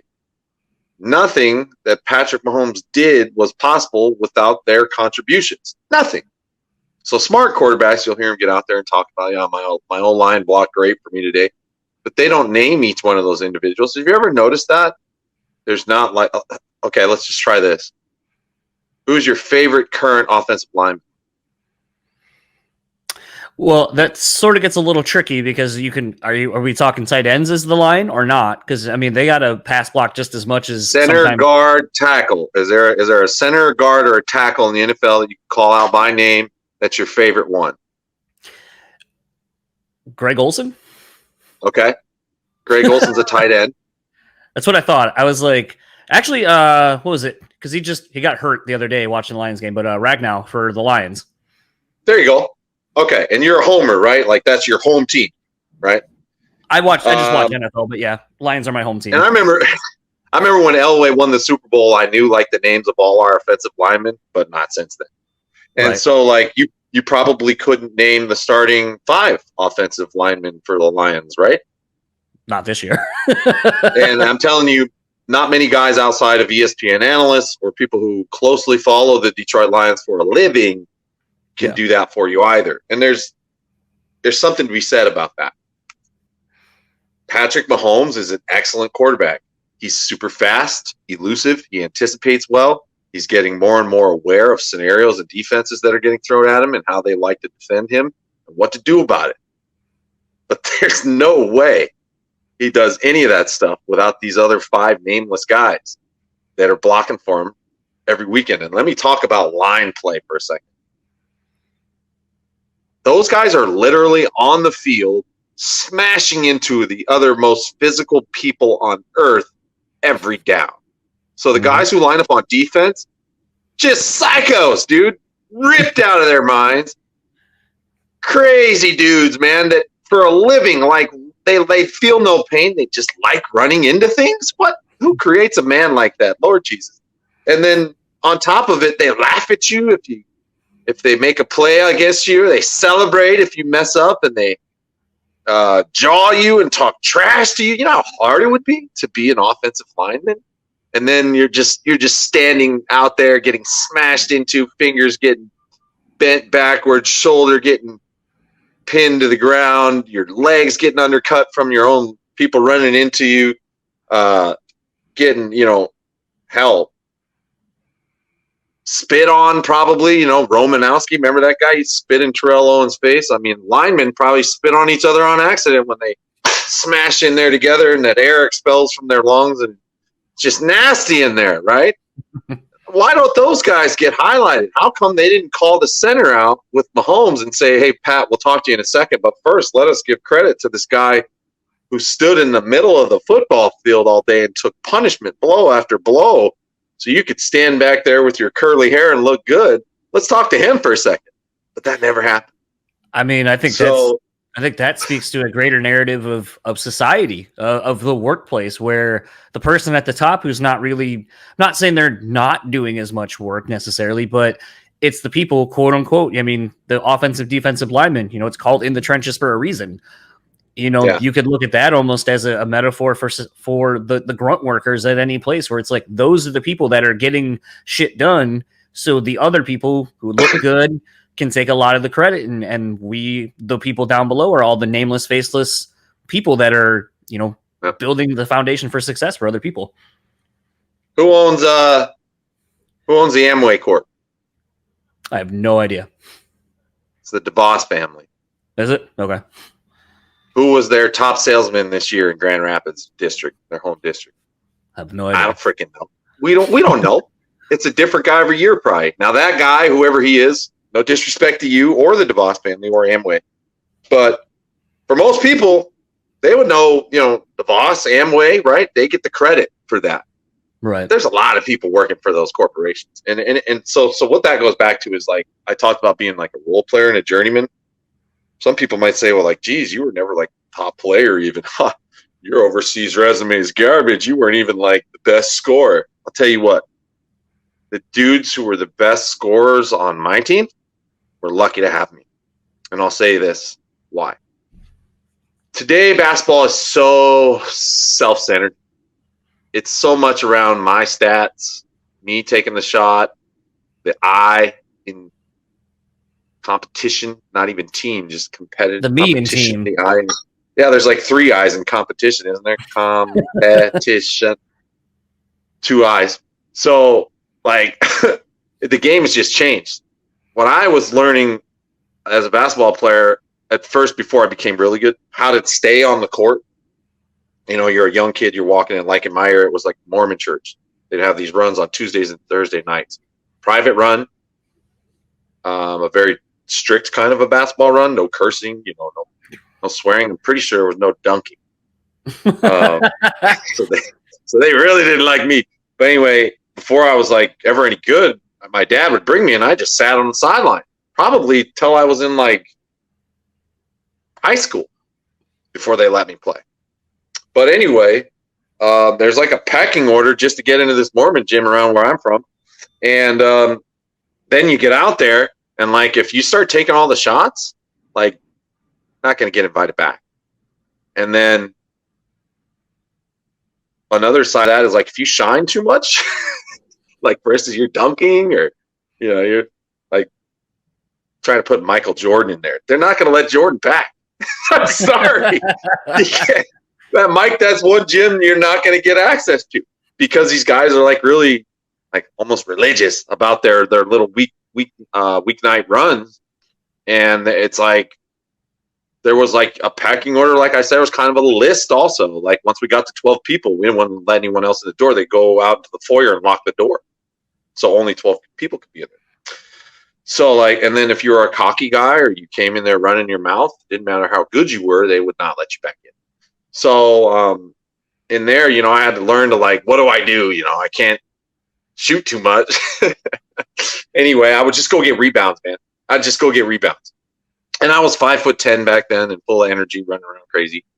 But I would get rebounds and pass the ball to the older guys, who kind of set up the run, and let them knock down a couple of threes, and get them involved. And then I'd go make a steal and maybe make a layup and turn back and look and see if he was mad. I didn't pass the ball to him even though he was open, and then once you kind of earn their respect, then you realize that they're the guys that are out there working hard for you and rebounding for you so you can, help your team win. And the true nature of the sport is then divulged upon you. You kind of become aware of it, is that it's a team game. And if you're the new guy in the gym, the best bet you have to stay on the court is to give the guy who's been in the gym the longest with the most rep, who can do it the best, feed him for a while until you get acclimated. So for instance, there's one guy I really like playing with. His name's Cedric Moody. Now, I've never played with Cedric Moody in a competitive setting, but I've played with him in many when I say competitive, I mean professional, like on a pro team. I've never played as Cedric's pro teammate, but I've played with him in a lot of competitive runs in South Bend that are invite only. And the gym is packed with D1 players only, and there's D1 coaches there that are looking for talent during the summer, and there's ex-NBA head coaches in there. I can remember names like Gene Cady from Purdue being there, Steve Lavin from UNLV. So big name coaches just like at our private run at South Bend. But I mean, it's a place to be if you're in South Bend, Indiana. But competition was insane, bro. Insane. Even some of the guys that are 3 and 4 years removed from college, like they're there weekly working on their games, so they're sharp, man. Anyway, playing with Cedric, he was so freaking good, bro, that I just knew when he was going to miss. I understand things like the law of probability. I understand things like, here's a simple one. They're both double teaming him. Go grab the ball. I understand things like how to set a pick in the right way, in the right place to get that guy the ball wide open and then make his job easy by rolling to the basket to where he just has to slip it past me and everybody's so focused on him, we get a bucket. I started learning stuff like that. And I swear, it's like every time I played with Cedric, we never lost. We never, ever lost. I played against him a lot of times, and most of those times I lost. So that tells you how good he is.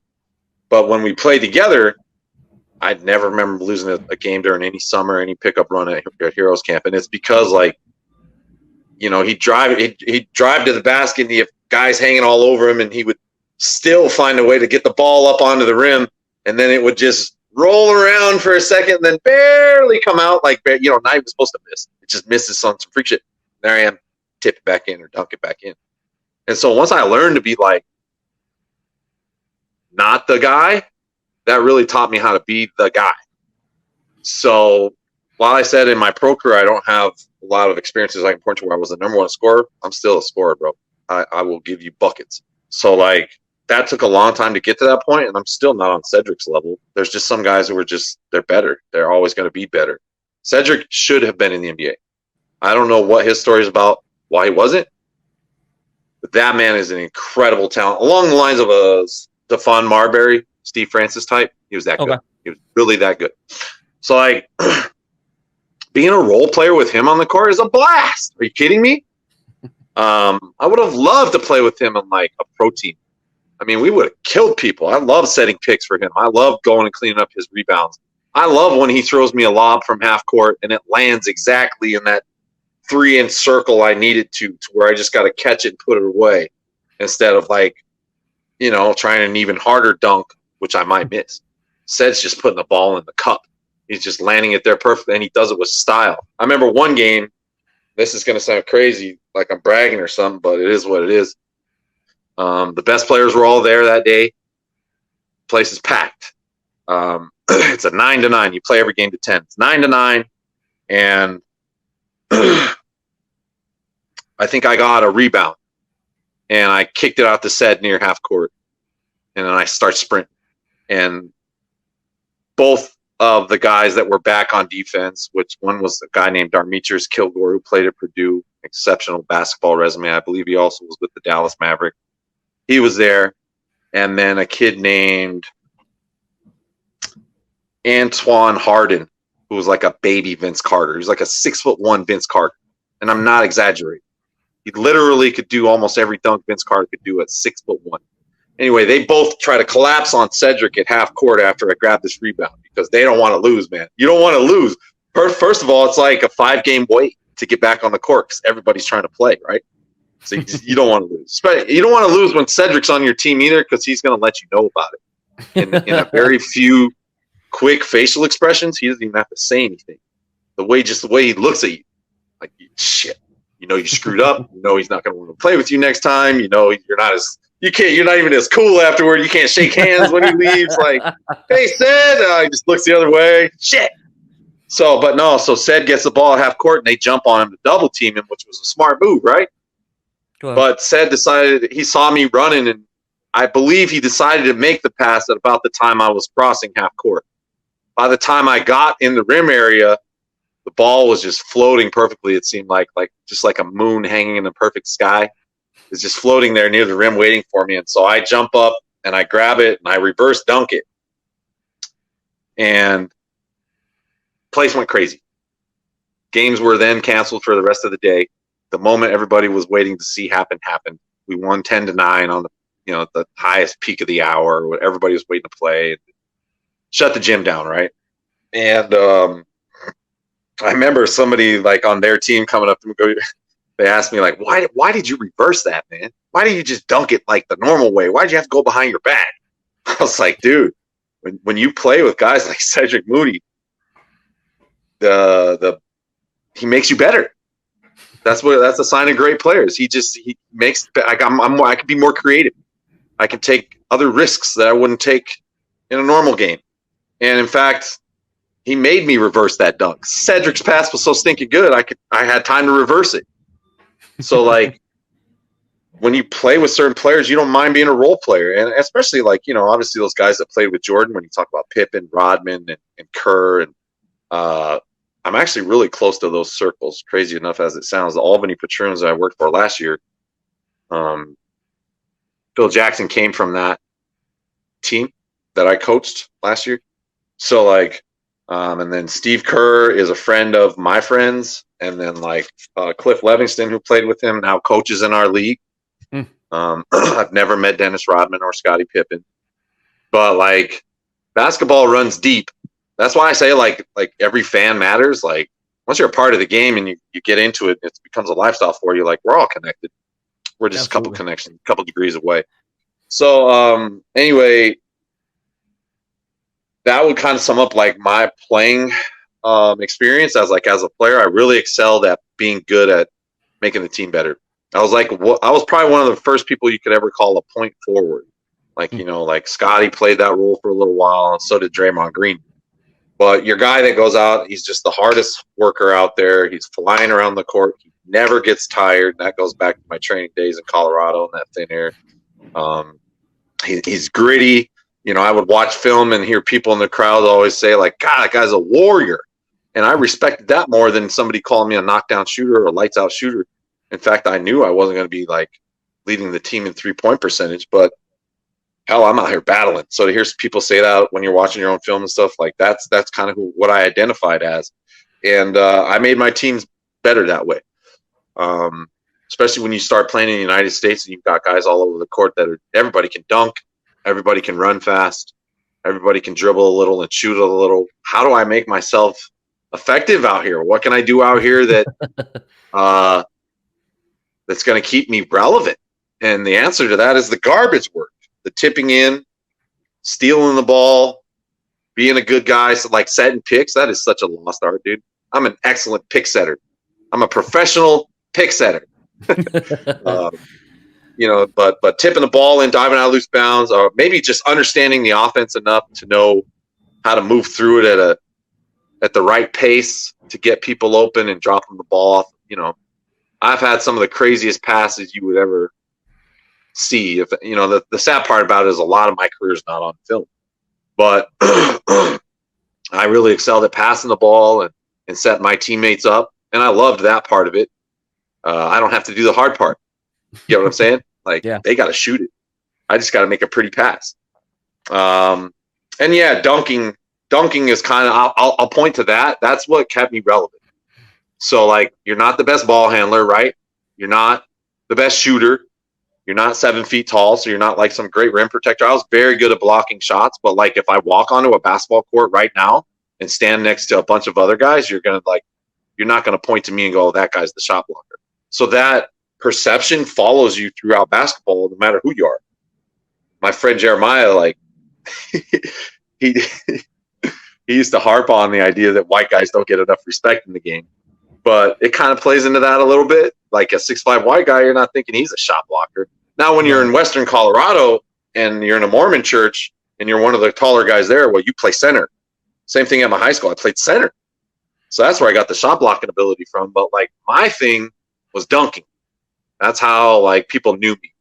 That's how like when you walk into a gym and there's 10 people there and you hear that sound and it's that rim breaking and everybody turns and looks, that's me hanging on the rim down there, showing off during warm-ups. So like I knew that like a lot of times I probably made teams just because of that. To be honest with you, I would go into a tryout and there'd be 10 other guys that are working out and everybody's playing along, you know, kind of the same skill level. And then a crazy thing happens and I catch a dunk and somebody falls down and I look good. And, you know, praise God that I had those abilities. And also thanks to my former self for working really hard to become more athletic. But like, that's what kept me in the pro circuit.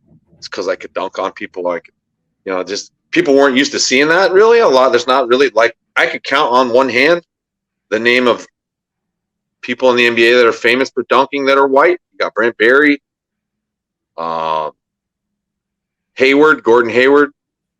And look, we're already skipping generations. We're not talking about 5 current white players.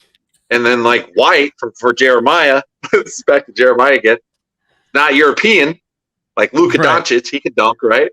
Now he's not necessarily like a high flyer, but like he's European. He's not even American. So you're talking about American-born white guys that fly through the air. There's very few of us out there. Nick Freer is a guy from the West Michigan area that played at Lakeshore. Man, he's still doing it, I think, somewhere in the world. If he isn't, it's because he's retired recently. But like that dude can fly for a white guy. And that's funny. You have to add that in. If you're a white guy who can dunk, that's always what they say afterward. Well, that white boy can jump instead of like just that guy jumps higher. You forgot Caruso, man. Caruso. Oh, dude, he put some motherfuckers on posters. You can't deny that. No. And then, you know, there's a few I'm forgetting. Actually, in my hometown of Grand Junction, there's this guy that's like a pro MMA bodybuilder type, and he used to throw it down a mean backhanded jam. So there, you know, all across the world, there's probably white guys who can dunk, but just never made a pro basketball team or whatever. I remember you would know the name Jumpin' Jack Kelly. I'm still friends with him on Facebook, and he's a big name in Grand Rapids. But outside of that, what other white guys in Grand Rapids did you really know that were known for dunking? Nobody. Yeah, I'm trying to think. Like Drew Neitzel obviously was not a dunker. You know what I mean? Nope. John Mantell, who's a big name at Calvin, he can dunk. Well, he's not like a high flyer. He's more known for being an animal in the post and a knockdown 3-point shooter, but I'll dunk on John. No, I didn't say that. John probably would never even watch this. John's such a good basketball player, he doesn't even acknowledge people like us. But anyway, no. John played for the Cyclones. I love him and his brother. They're getting to know those people in West Michigan that are good at basketball is just like a treat. It's always a pleasure. The different communities I travel to and the people that are already involved in basketball before I get there, getting to know them is great. But yeah, so what made it to where I almost could have made the NBA? Probably because I was dunking like guys like that. But what made it to where I couldn't is because I just wasn't ever the whole package. One guy I'll point to who was like my NBA version of myself, who was a friend of mine named Jeff Trepanier. He played at USC, Southern California Trojans. And he got a shot with the Nuggets. And he has some awesome highlights from his stint with them playing there where he had a couple of fast break dunks and just, you know, absolute. I call him Jeff Trampoline, you know, because his last name's hard to pronounce. And it's like a French last name on a black guy, so people always probably give him shit or don't know how to say his name. I've heard it mispronounced hundreds of times. But anyway, Trampoline Jeff would just fly up there, and like that's who I pictured myself being if I were ever to be in the NBA. We were kind of like the same age at that time, and you know that's who I was like, man, if Jeff can do it, I can. So he was big inspiration for like practicing dunks all the time and stuff like that. So if I would have made it to the NBA, that's kind of where I would have been as far as like my role. Go in there, Adam, set a freaking good pick for Chauncey Billups. Roll to the basket. They're not going to pass it to you. Carmelo Anthony's going to get the ball on a set play. All we need you to do is cut to the basket and tip in if he misses, dunk it home or something like that. If you're ever standing out there wide open at the 3-point line, yeah, I guess we'll shoot it, but you better hope you make it. And that's tough, right? For a guy like Jeff Trepanier, he's so athletic, but the team's like putting so much pressure on him to give minutes to other players like Allen Iverson, who was with the Nuggets in that era, Antonio McDyess. So like you miss a 3 ball, you're out of the game in some scenarios. So the NBA is so hyper competitive.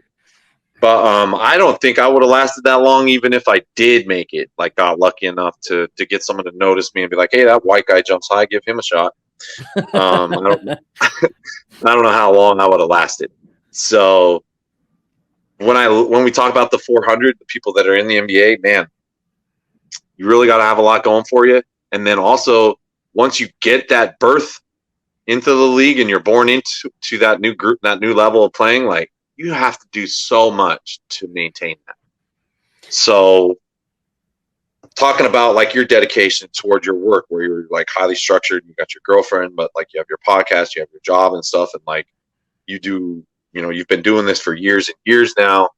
The stuff, if you can imagine, like the body of work that you put in to get to this point is what made it possible for you to be here. Right. So like NBA players don't just get into the league and then start putting up stats and then, you retire someday with a bunch of fans.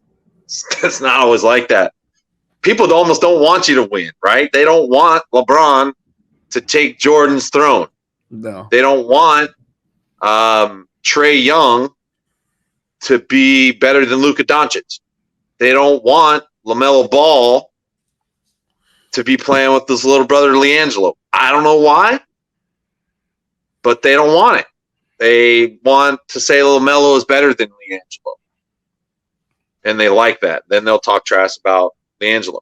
So, like, that's just how the basketball world is. And, we'll go back to the social media for a second. Like, everybody has an opinion now, and everyone can have their opinion read. So, the challenges of, like, becoming who you want to be, most people don't even realize what they're asking for. Right. They really don't. Like, look at, I don't know, like Chris Kaman, right? Guy from Grand Rapids. He was never really big into, like, media interviews. You ever notice that? Yeah. Okay. So he was big-time stud at Central Michigan, 7-footer. They called him Caveman. I don't know if he actually even likes that nickname. Probably not. Basketball players are finicky. But he had long hair, and he's kind of like got the Neanderthal look. So people used to call him Caveman. Came in, and there was one game they dominated, and they beat Duke, or they took him to the buzzer or some crazy shit. Anyway, that's how he got noticed. And then he went on to play for, I think, 13, 14 years in the NBA. The Clippers at one point. He does not like media interviews. From what I've seen, he's done very few. But the funny part about that is he's so good at it. Like when he opens up about his life and like who he really is, man, it's fun to listen to. But I understand why he's the way he is. Not everyone is excited to have a microphone thrown in their face. And some of us, like, I think, like, I do know that Chris's father passed, and around that time he was also considering retirement. So that may have been a factor in why he decided to hang it up. But, like, man, imagine going through that as a person, and I've had to go through it. And in the middle of people wanting to talk about where you're going to play next, where you're going to coach next, you're like, just get the hell out of my face. Like, you don't even know me enough to acknowledge the fact that I'm grieving. Right. So, like, put the mic down and go home. You didn't do your research. Coach Popovich in the NBA, the Spurs coach, he's a lot like that. If you don't do your research before speaking to that guy, he is going to let you know about it. He's going to air you out in front of your peers and make you look stupid. And he's disrespectful. He just is. But he's he's so easily annoyed by people who don't. I don't think that's disrespect. I think it's matching the same level of respect that you are showing him. You could say that. That is one way to paint, a narrative on how Coach Pop interacts with the media. Another way to look at it, let's just say there's different levels to fanhood, even, right? There's professional fans, and then there's casual fans, and there's people who are very interested, and there's people who are just nominally interested. If you're just like one of these basic NBA fans or a sports fan in general, you just like sports. And for instance, the Spurs were dominant during the late 90s, so you happen to catch some of their games on TV, and you saw a post-game press conference and how Pop responded to some of these reporters, you'd be like, this guy's a jerk. Who does he think he is? And then you talk to like Ginobili, or you hear Duncan's interviews, you hear Parker's interviews, and even Becky Hammond. Mm-hmm. And like, who was this person to them? And man, do they praise him and talk about what an awesome human being he is and how much they were privileged to learn from him. So you're like, wait, are we talking about the same guy? Absolutely. So the media is awful because they drag you out of the streets and stone you in front of everyone, but they also amplify the good things that you do. So it's two-sided. And Coach Pop has taken the perspective of, you know what? I'm not going to honor either of those. I don't want to talk about my accolades, and I certainly don't want to talk about any of the stuff going on with our team. Like, if you look at Tim Duncan now, have you seen him lately? Oh, I've seen him. Dude's wilding out, growing his hair. He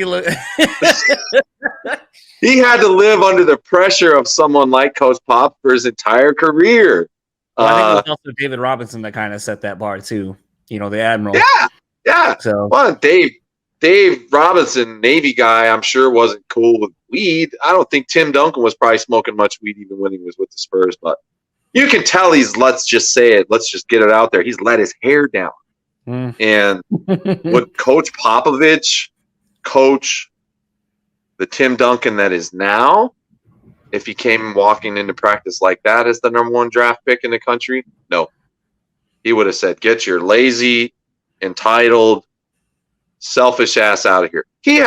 This guy is the one who had a problem with Kawhi Leonard. Kawhi Leonard is like the most dry personality you could ever imagine. He's very much his own person, so he's going to have his own opinions on everything. He's a strong, opinionated person, and as you get more notoriety and money in the NBA, you start to believe your own shit a little bit more and more, right? But Kawhi and him butted heads, and that was a guy who I would have thought would have been like a career Spur. I was surprised when he left that team. So it happens for a lot of us, and sometimes the media is the catalyst for that. And I think a lot of people read stuff about Popovich and then read stuff about Kawhi, created their own narrative. Both people heard that narrative, and when the time came to sit and talk about it man to man, it was almost like the discussion had already been had. And absolutely. Off goes Kawhi. So I had to be aware of that. Like, even now, I'm thinking about that. Like, what if I say this? Because I'm currently in an interview process with a team for our league. I'm actually in an interview process with 3 teams. So, like, all 3 of those teams could very well be watching this live, or if I decide to post to my page later, get a copy of it. And like, wow, what do I not say, right? But I think for me in particular, why I speak so freely, I feel like I've learned from the bad things I did, so that's very important, right? You can't just be a liar out here like, oh, I fixed my mistakes, and then you're still screwing up.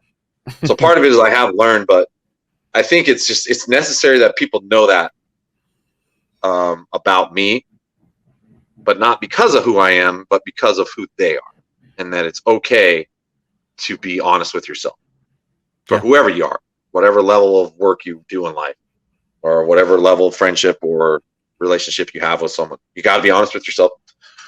So, like, do I want my new employer hearing about, some of the darker times of my life? Probably not on the first date.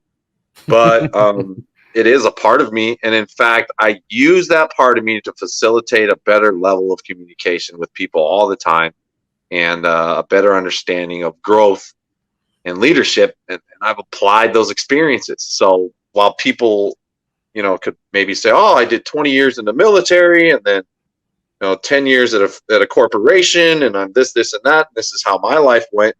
I don't know that a person like that could offer someone like me very much insight into my own life, because that's a totally different universe. Like, you lived so by the book, and so you followed all the rules, and I just didn't. I broke every rule.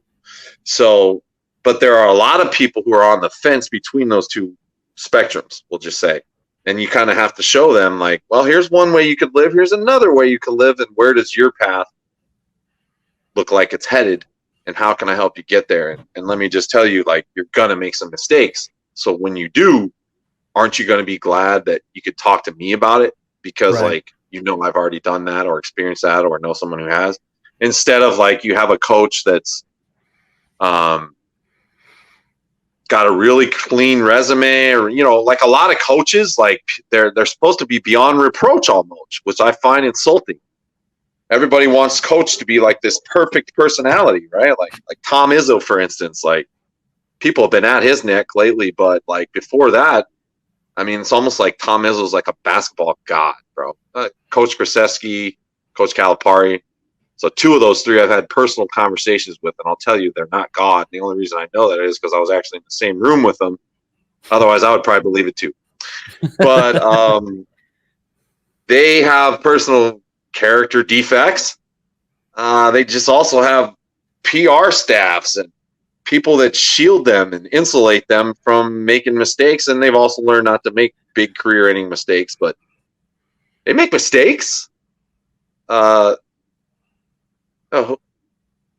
Krzyzewski is probably one of the only coaches I could ever think of that coached it almost his entire career. Now, he came from, like, a different college before he coached at Duke. I think he coached in the Air Force or something. But Coach Chae, like, very rare that you hear of a guy with no scandals, nothing but winning and success, the same school, and then just retire, like John Wooten or somebody. Pretty rare, right? There's everybody else falls into the not them category. I'm a regular human being category. Right. And so you have to understand that about, like, sports in general, is that while a lot of people admire the athletic lifestyle or the athletic professional sports lifestyle, it's a lifestyle like any other lifestyle. Now, when the only difference that changes that conversation sometimes is the money, but a lot of people don't make that big career life-changing money. I mean, average NFL superstar maybe, average NFL starter kinda, but then let's look at that.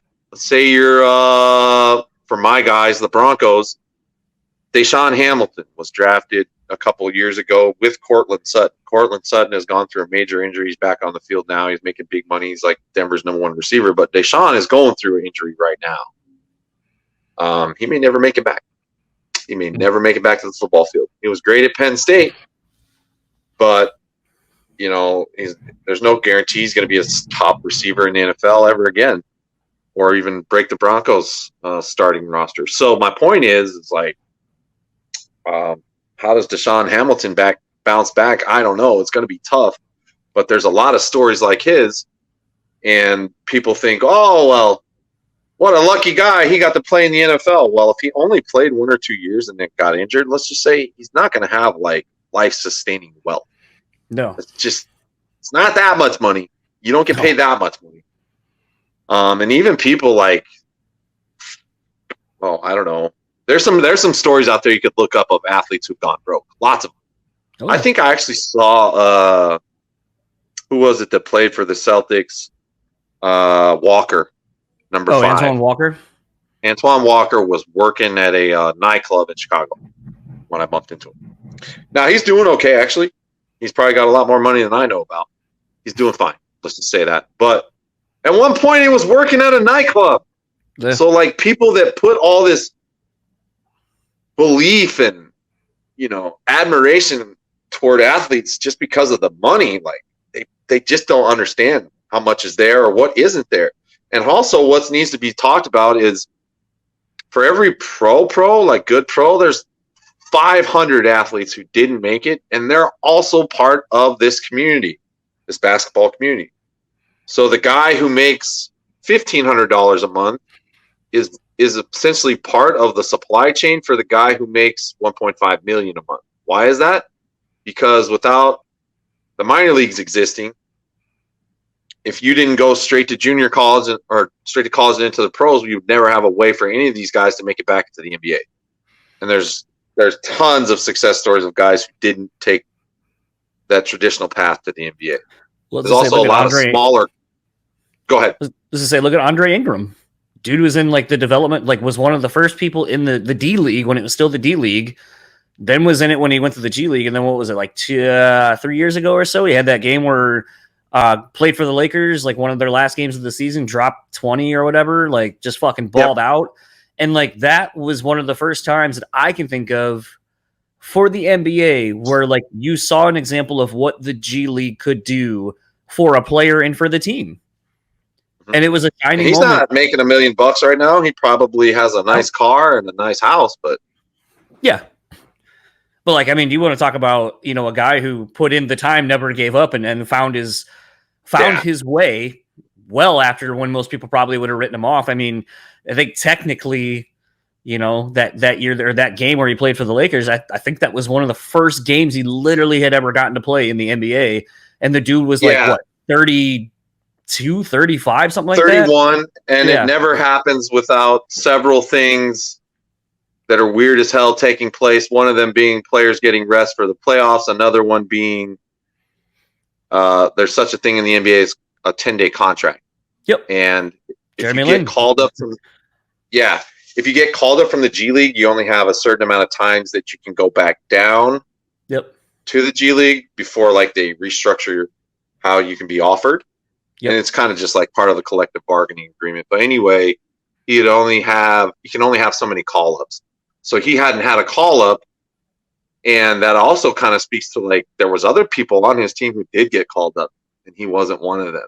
And so then that window opens at the end of the season where teams are tanking and other teams are trying to rest up for the playoffs. And so you have the need to bring somebody into the gym.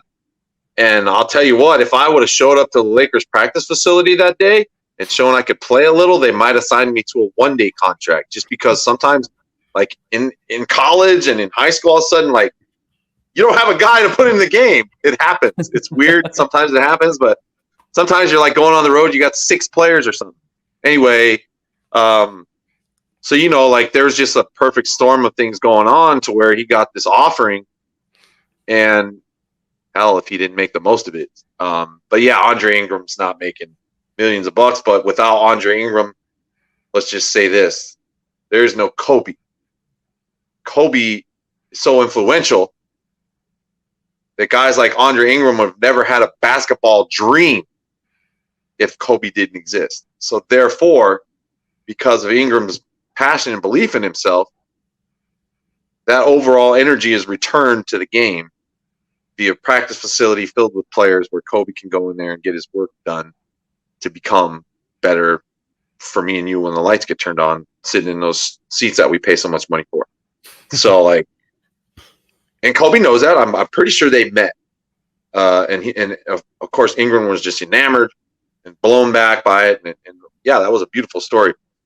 But for Kobe, how much of a factor was that in his actual life? Right? Very, very small. So those people that are in the TBL that I work in, they may not understand how important they are to the game of basketball, but they're very important.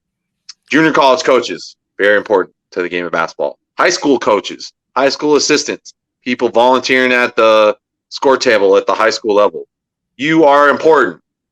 You are part of something greater. You are putting people in a position to win and explore their talents. And a lot of you out there will never get credit, will never get talked about. But I want to say thank you to everybody that's been even a small piece of my basketball history. Thank you. Because I couldn't have gotten anywhere near this far without these people. And a lot of them probably at some point have felt a little used. The basketball can do that to you. You like when the Grand Rapids Drive came into town, for instance. I had some volunteer people on my staff with the Cyclones that ended up going to work for them. But I think they were volunteering for them as well. And like you would think, well, you transition from a team like mine to the NBA, you're going to start getting paid big money, right? Well, I don't think that happened for like our prayer, our chaplain, our announcer, and one of our assistant coaches. They all moved up to the G League when they took over the arena.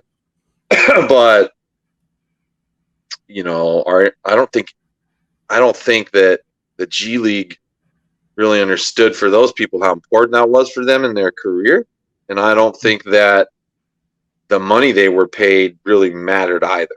They were just like happy to be doing that job, So they're a cog in that wheel, and the players that you see come down to play for the Drive before they head back up to the Pistons for a quick touch-up off an injury stint, that whole system essentially exists for them.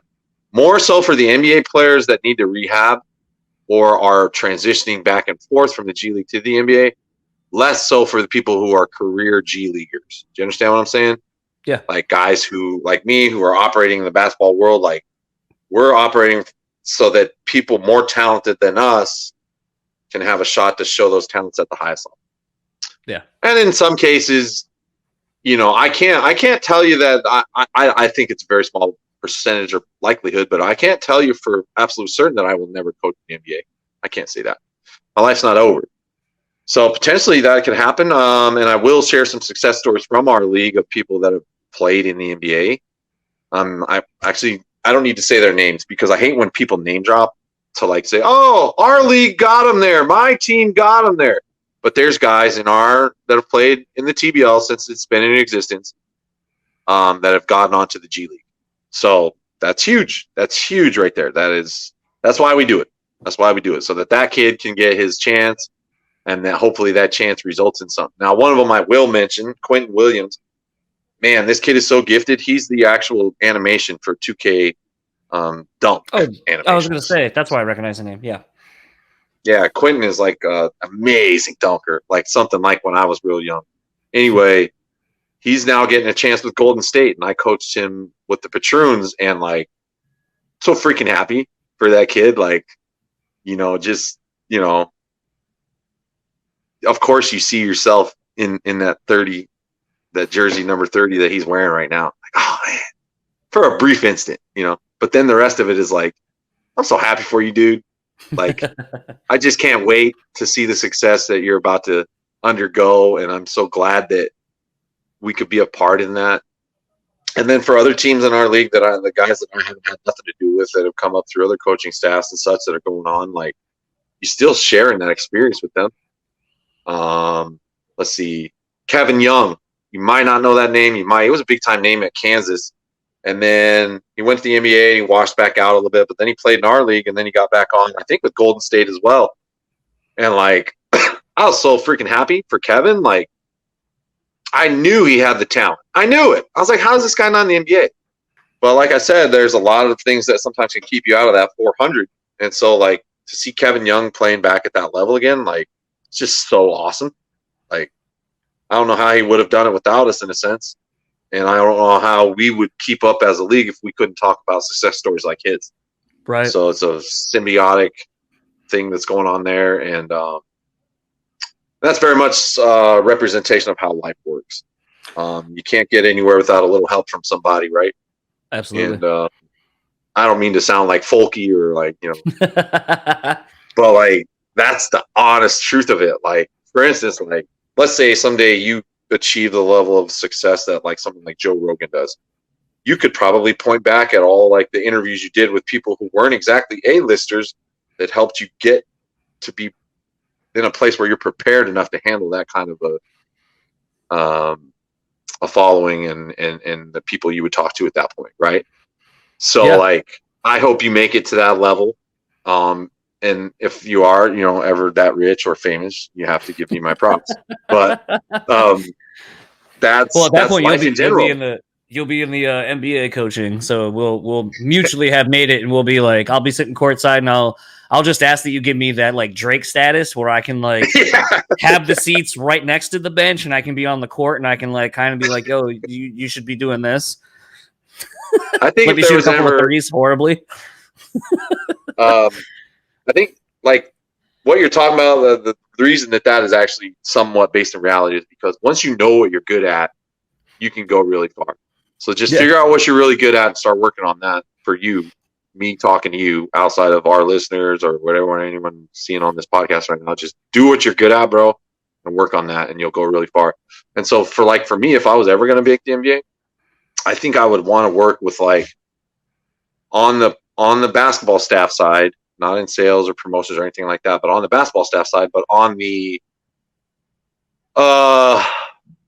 player like off the court behavior. I don't know what there's actually a structured part of the NBA that's like that right now. I know a girl that works in it. Rebecca Marmolejo. She used to work for like the Raiders in that role. She would basically help players transition from college to the NFL, and then she kind of took that one step further to like encompass things like financial literacy. I was gonna say it's almost like a PR person, but also like a personal assistant sort of too. It's like a hybrid position. Yeah, and it's helpful to have someone in that role who understands, people like, at a great, very like intuitive level, or has a great deal of experience, right? Like to be able to say, oh, I did this, or that, and you should do this, or that. So an advisory role, but like you're working with the biggest name NBA players. So it's strange to think that like someone like LeBron would ever ask someone like me for advice. But if LeBron ever, I don't know, went through an addiction and I was on that coaching staff, you bet your butt that they would be calling on me to talk to him about it. And there's people like that on every staff now. But like it's becoming more and more of a thing where NBA teams are starting to hire people to help these athletes become better people and manage their problems that they run into, and they're paid staff.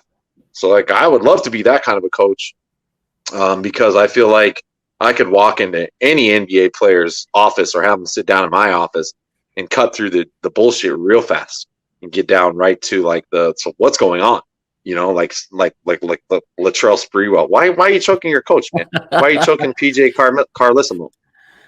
And we just have a quick laugh like me and you, and then I say, no, really, why are you choking that son of a bitch? Like, are you serious right now, Latrell? And I'm going to cut into him. I'm going to be like, yeah, you don't know me. I work for the Knicks. You've probably met me one time, but any idiot could tell you you're wrong, man. You're wrong. You can't be choking your coach. You can't. And then he'd be like, well, you don't know what was going on. Okay, let me hear your side of the story. And then I'm going to bring you back down to earth and tell you why you're still wrong and why there's no justification for it ever. You don't put your hands on a coach. Now, let's also talk about the fact that it did happen. What are we going to do now, Latrell? Where do you go from here? You're lucky if you ever get a job in the NBA again. And what's that going to mean to you if you're not working in the NBA? Do you know who you are outside of your NBA job? Have you figured that out yet? Are you so busy worried about being the best person you can be within the NBA that you've lost focus of what the person looks like on the outside of the NBA? Maybe. People lose themselves all the time in this fame, greed, and Hollywood BS, as I call it. Basketball is a show. It's an entertainment game. It's like, they used to have gladiatorial arenas. This is what that is, watered down now. Everybody sits around in a circular fashion watching guys in the middle do something to keep them entertained, right? So when you're playing the game, it's more like a job, but as a fan, you're just wanting to watch something fun. So we have to realize that at the end of the day, that when the whistles stop blowing, we're people. We walk off that court with emotions, thoughts, families, and scenarios and situations going through our head just like anybody else, right when it stops. And in fact, there's one thing I talk about, like for the teams that I work for, that I try to help get involved with sales. I try to help get involved with promotions and anything I can do to help the minor league team, because you're usually kind of short-staffed, or not in the sense short-staffed, you just don't have a ton of resources to spread around, so you got to wear multiple hats. Right. So I just try to impress upon them I lost my train of thought. We were talking about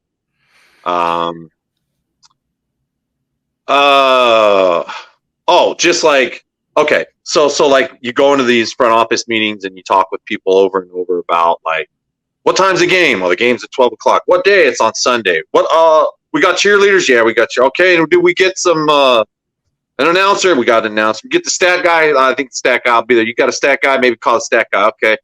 What about the team we're playing? Are they on the way? It sounds like they're on the way. Okay. The refs here yet? Refs are here. All right. Is the floor swept? Did we get the concession stand set up?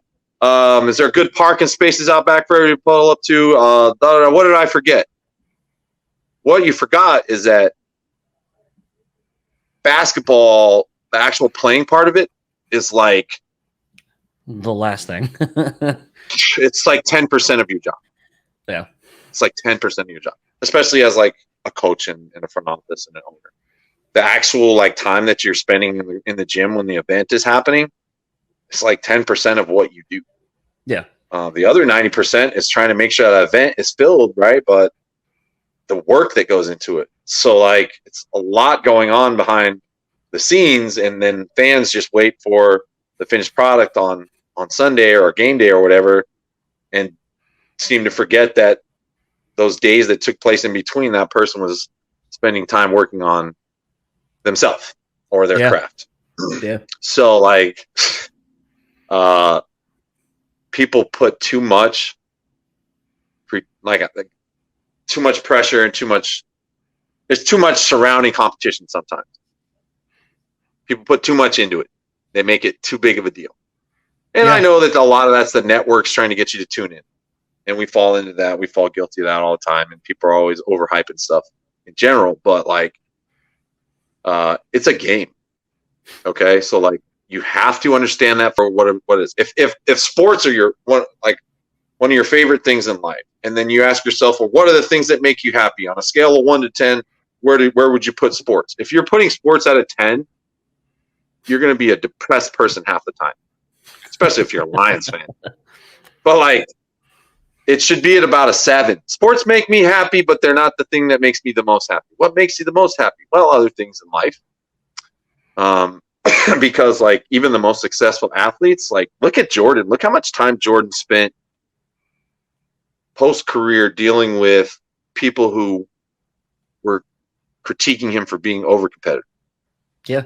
He was so good at his job that it was like offensive to people. Oh yeah, Mike, we know you can dunk. Oh yeah, you got 4 rings. You got 5 rings. Oh yeah, you're the greatest. We all know. Imagine being one of his peers and hearing about him all the time.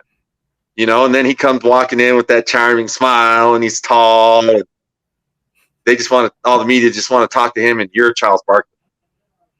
You can see it written all over Charles's face what Michael Jordan did to that man.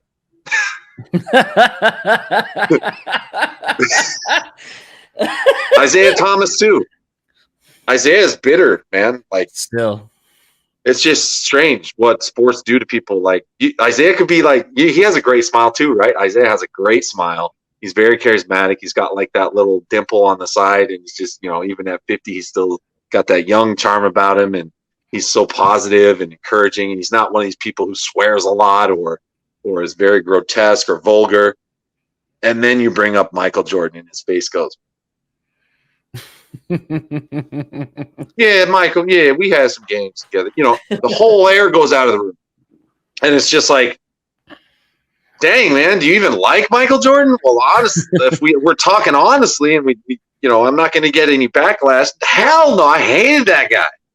He was the reason I fought with my wife half the time because I couldn't win the playoff game, and I went home pissed, and she tried to coddle me. And I'm so used to Jordan talking shit to my face that I only respond to negative reinforcement, and she's being too nice, so I'm going to yell at her. Honey, don't tell me I did a good job. Tell me I'm nothing. So, like, oh, dude, losing is one of the hardest things to deal with. That's why I've hated refs my entire life, but I finally started to understand them. And some of the rest of my league are probably going to laugh their ass off when they hear this, but like, I finally understand refs.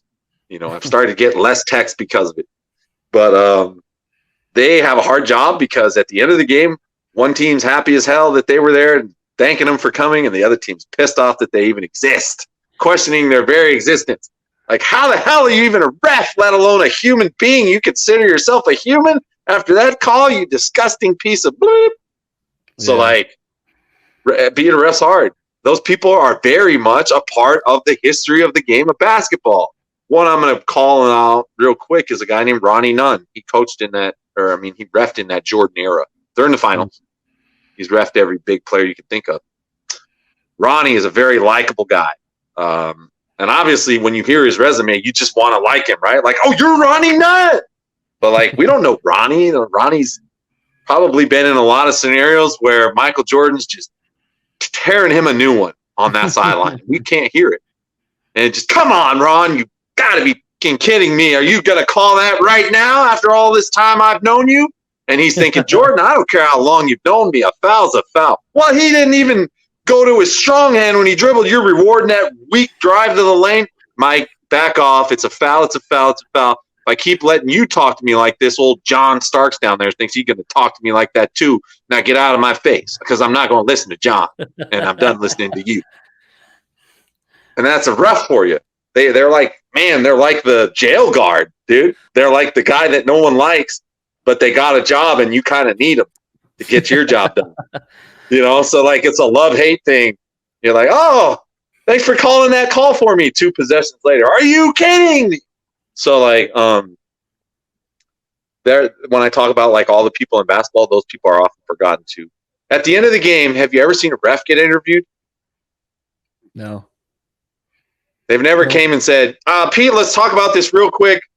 At the end of the 4th quarter there, where Odell Beckham was running down the sideline and reached behind his head and caught the ball one-handed and slinked 2 feet in bounds, was there ever a doubt in your mind that he was going to catch that? And did you feel like throwing a flag for pass interference, or were you just in awe that he caught the ball? What were your thoughts on that play? They don't ask refs that shit, you know, but he's thinking that. He's obviously, you know, we're human, man. I mean, it's good refs know how to take their own personality out of the situation, obviously, and be non-biased, but that's hard to do. And even after they're done being non-biased, they can return to being biased. I'm sure refs are fans at some level, you know? Yeah. So that's like that's kind of like why I think your podcast is going to be successful, because you get to now look at everyone's careers and unpack all of that in a different angle than what's probably like traditionally taken. And like, I would be so upset with you if we just came on here and talked about, you know, the 21-point game I had for the Battle Creek Knights, you know, or the 52-point game I had in the Benton Harbor City League, or the dunk titles that I've won in Grand Rapids, or the you know, I like talking about the Cyclones sometimes, but it's also old news to me. That happened a long time ago. Like, oh, how many people did you guys used to average attendance? You know, like that's sports. And like I told you, like before we hopped on this call, that's all good and fun to talk about. But like that stuff, just at the end of the day, they're just numbers and stats and locations, kind of like data. They're not anything that's super important. You know, what's more important is like what you really want to learn, you know, I guess like on a podcast, learn about somebody is like, who are they? You know, like that, just to bring in the humanity of it all into perspective so that we can all sit down and chat for a minute instead of like, you know, I've been victim of this where people consider me like this great athlete and I walk into the room and I have to act like that. And that's really not my personality. And I kind of put on a face for a minute. Hi, I have a visitor here. Everyone say hi. It's my girlfriend. I love the girlfriend doing my lunch. So in about 5, I've got to get off here. But we're all real people. We got real girlfriends, real wives, real kids. And I know I certainly don't compare to like that stigma of like some mysterious big name athlete. But if you've ever looked at someone like that, just understand that like there's a whole nother side to everyone. And one of the reasons that I'm friends with a lot of these big name athletes is because like I know how to address them and rotate with them on that level instead of being like a fanboy. Right. And trust me, like some of the people I've met, like I've really wanted to be a fanboy, but you got to hold it in. Same. Absolutely the same. Yeah.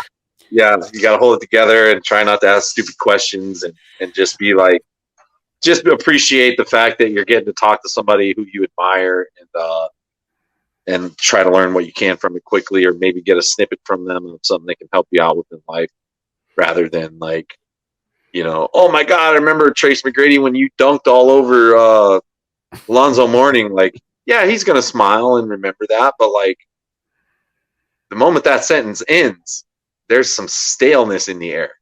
And you're going to have to ask your next question or be gone quickly because this guy's got stuff to do. So I always try to treat my interactions with people that I admire, if I can, by doing a little research before I get to meet them, and then having a few questions ready for them, and then also being ready for whatever answer they give me. Sometimes you won't like it. Yeah. Like for instance, like, hey, I saw, some kid might call you up, John, I saw you had a coach on there. He's a basketball coach kind of guy. How do I get involved in basketball? And you pass him my number, and then we get him, through a combine or something. But at some point we decide, he's not going to make cuts. He didn't make cuts. And then he comes back to you and, that Adam guy's an asshole. He cut me from his team, and like the whole view changes. Right. And that's the harsh reality of it, is that basketball isn't for everyone, but at the same time, like, you want to keep yourself open to potentially opening doors for people, because someone did that for me, and still do that for me. So I don't want to just turn people away just because I don't know them or they don't have the most impressive resume or whatever. So I had something like that happen a while ago. Someone that I knew through booking shows and just being a part of the music scene around this area. Person sent me a Facebook message many years ago, and they're like, your friend Frank's an asshole. And I was like, all right, like, context, like what happened? And Frank, has been on this show a couple of times, and definitely one of those people, like, was in a band, got to a level of success, pivoted, became more of the behind the scenes kind of person, tour managing, teching, slinging merch, whatever he needed to do to be in the industry. And he has carved out, a successful career that's more successful than him being the front man of a band that he started when he was in high school. That's cool. And it's a very great story. It was like the second podcast I'd ever done, and he's been on subsequently other times. And then even more to the point, during the pandemic, when his whole career was gone and he couldn't do anything, he started getting into the vintage t-shirt game and is killing that. And so again, he is someone who has learned how to adapt to to survive. So I always love talking to people like that and having those kind of people in my life. But he was tour managing this band, and this dude's like, dude, this guy's a fucking asshole. Da, da, da, da. And I was like, what did he do? And he goes, all right, so, we have the show tonight. And I was like, yeah. And he goes, it didn't do very well. And I was like, okay. And then he's like, and then he asked me for, like, I gave him the money, and then he asked me for more. And I was like, well, did you fulfill the contractual obligation? Like, it's a guarantee. Like, you guaranteed that you would pay this band this amount of money. Did you try shorting them? He's like, well, yeah, we didn't have the money. And I was like, doesn't fucking matter. You signed a contract. He is collecting what you said you would pay. And I go, so he's not an asshole. He's an asshole in your book because he got more money than you had or whatever. So now you had to pay out of pocket.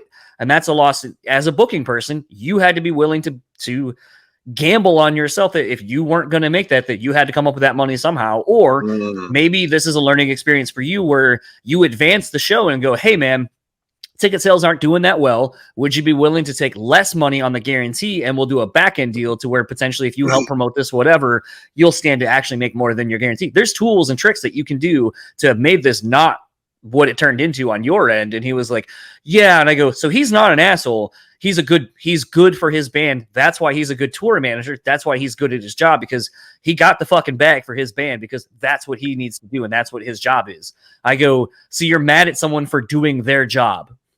And he was like, I mean, I don't really look at it like that. And I was like, again, perspective, man. Like, I know, like, I've been there. I've had shows not do well, and I've literally had to, like, before the show was even done, I go, this show ain't making the money I said it needed to, or that I promised other people. And I went to the ATM and fucking emptied out my own bank account and paid people to make it right.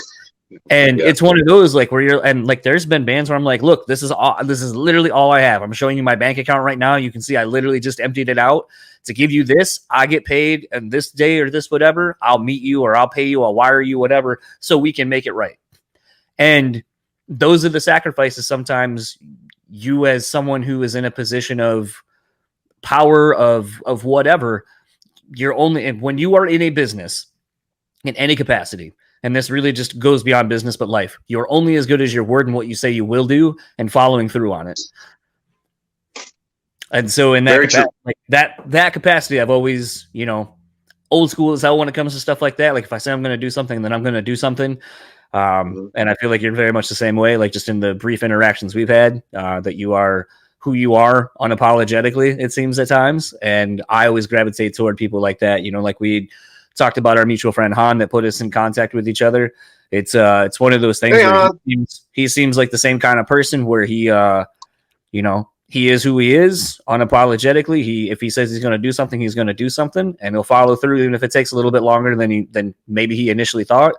But those are the kind of people I like surrounding myself with, that I like to get to know, because even if there's nothing to quote unquote gain from each other, like I'm not going to get like free NBA tickets off of you or nothing like that.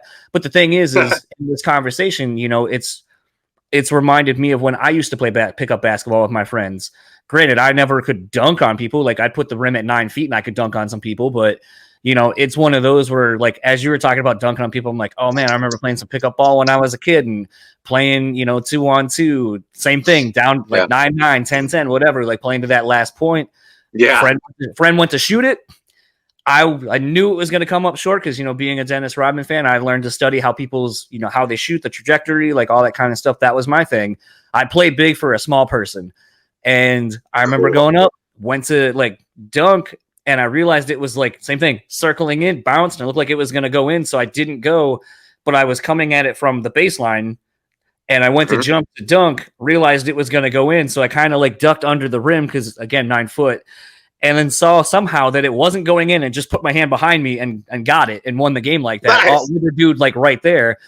And I remember going like ape shit, but it was just like, yeah, it's a 9 foot rim, whatever, who gives a shit? But it's like, if you've never dunked on someone, you're never going to understand just like the visceral, like machismo you feel of just like there's a reason why LeBron and all those dudes just like flex like a motherfucker on people when they do it, because it feels fucking great. Yeah, the other end of it does not.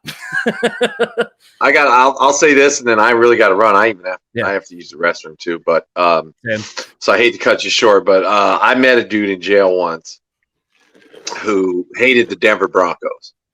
You know, and we're all in Colorado at this time, and he's just talking so bad about the Broncos, and I was happy they were coming on TV because that's the only bright part of my day if you're locked up or something. So I was like excited, and here comes this guy hating on my parade and hating on the Broncos, and I kind of had a chance to talk to him just while we were sitting there, and I was like, you know, what don't you like about football, man? And, oh, they pay him all these millions, you know, and he had all these typical complaints that people do have about the NFL. Oh, everyone treats them like gods, and everyone just thinks John Elway is the second coming, and I don't like that cocky SOB. And so he was really negative, right? And so I said, well, and he's like, just sports are just joke anyway. You know, he was really being critical. So I said, well, do me a favor. I said, put your hand up like this. So I put my hand up, and then he put his hand up in front of mine. I said, now push on my hand. So he tried to push on my hand, and I gave him a little bit of resistance. And I said, now, this time, I'm going to ask you to put your hand up, and I'm going to bet you my lunch tray that I can push your hand back further than you can push mine back toward me for my lunch tray.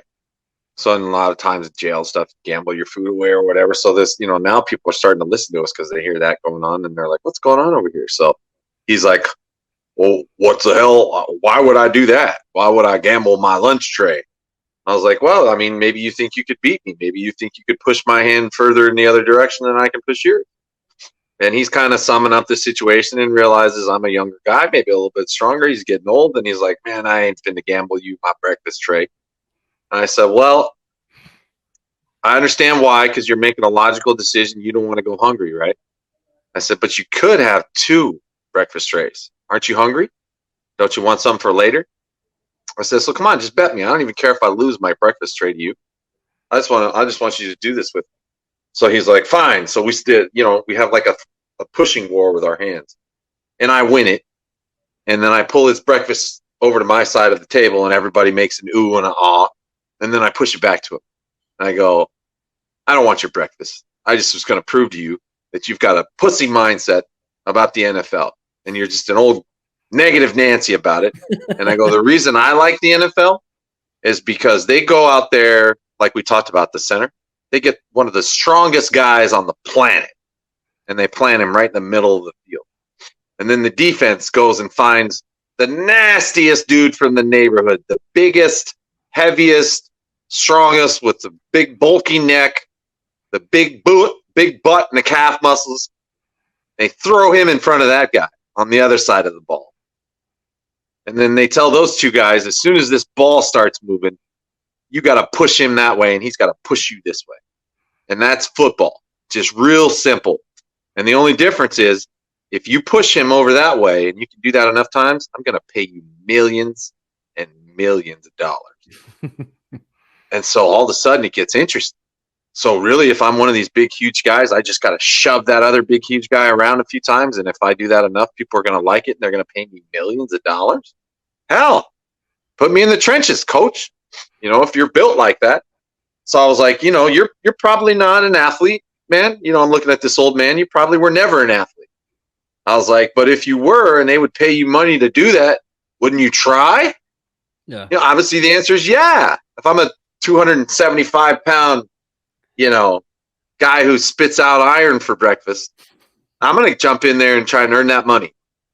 So I said, no, well, that's what the sports and competition in general are all about. One person putting up a fight, and the other person trying to stop them from putting up that fight and take the fight right out of them and show everybody else that they're the better fighter. And I go, so then that's just alignment.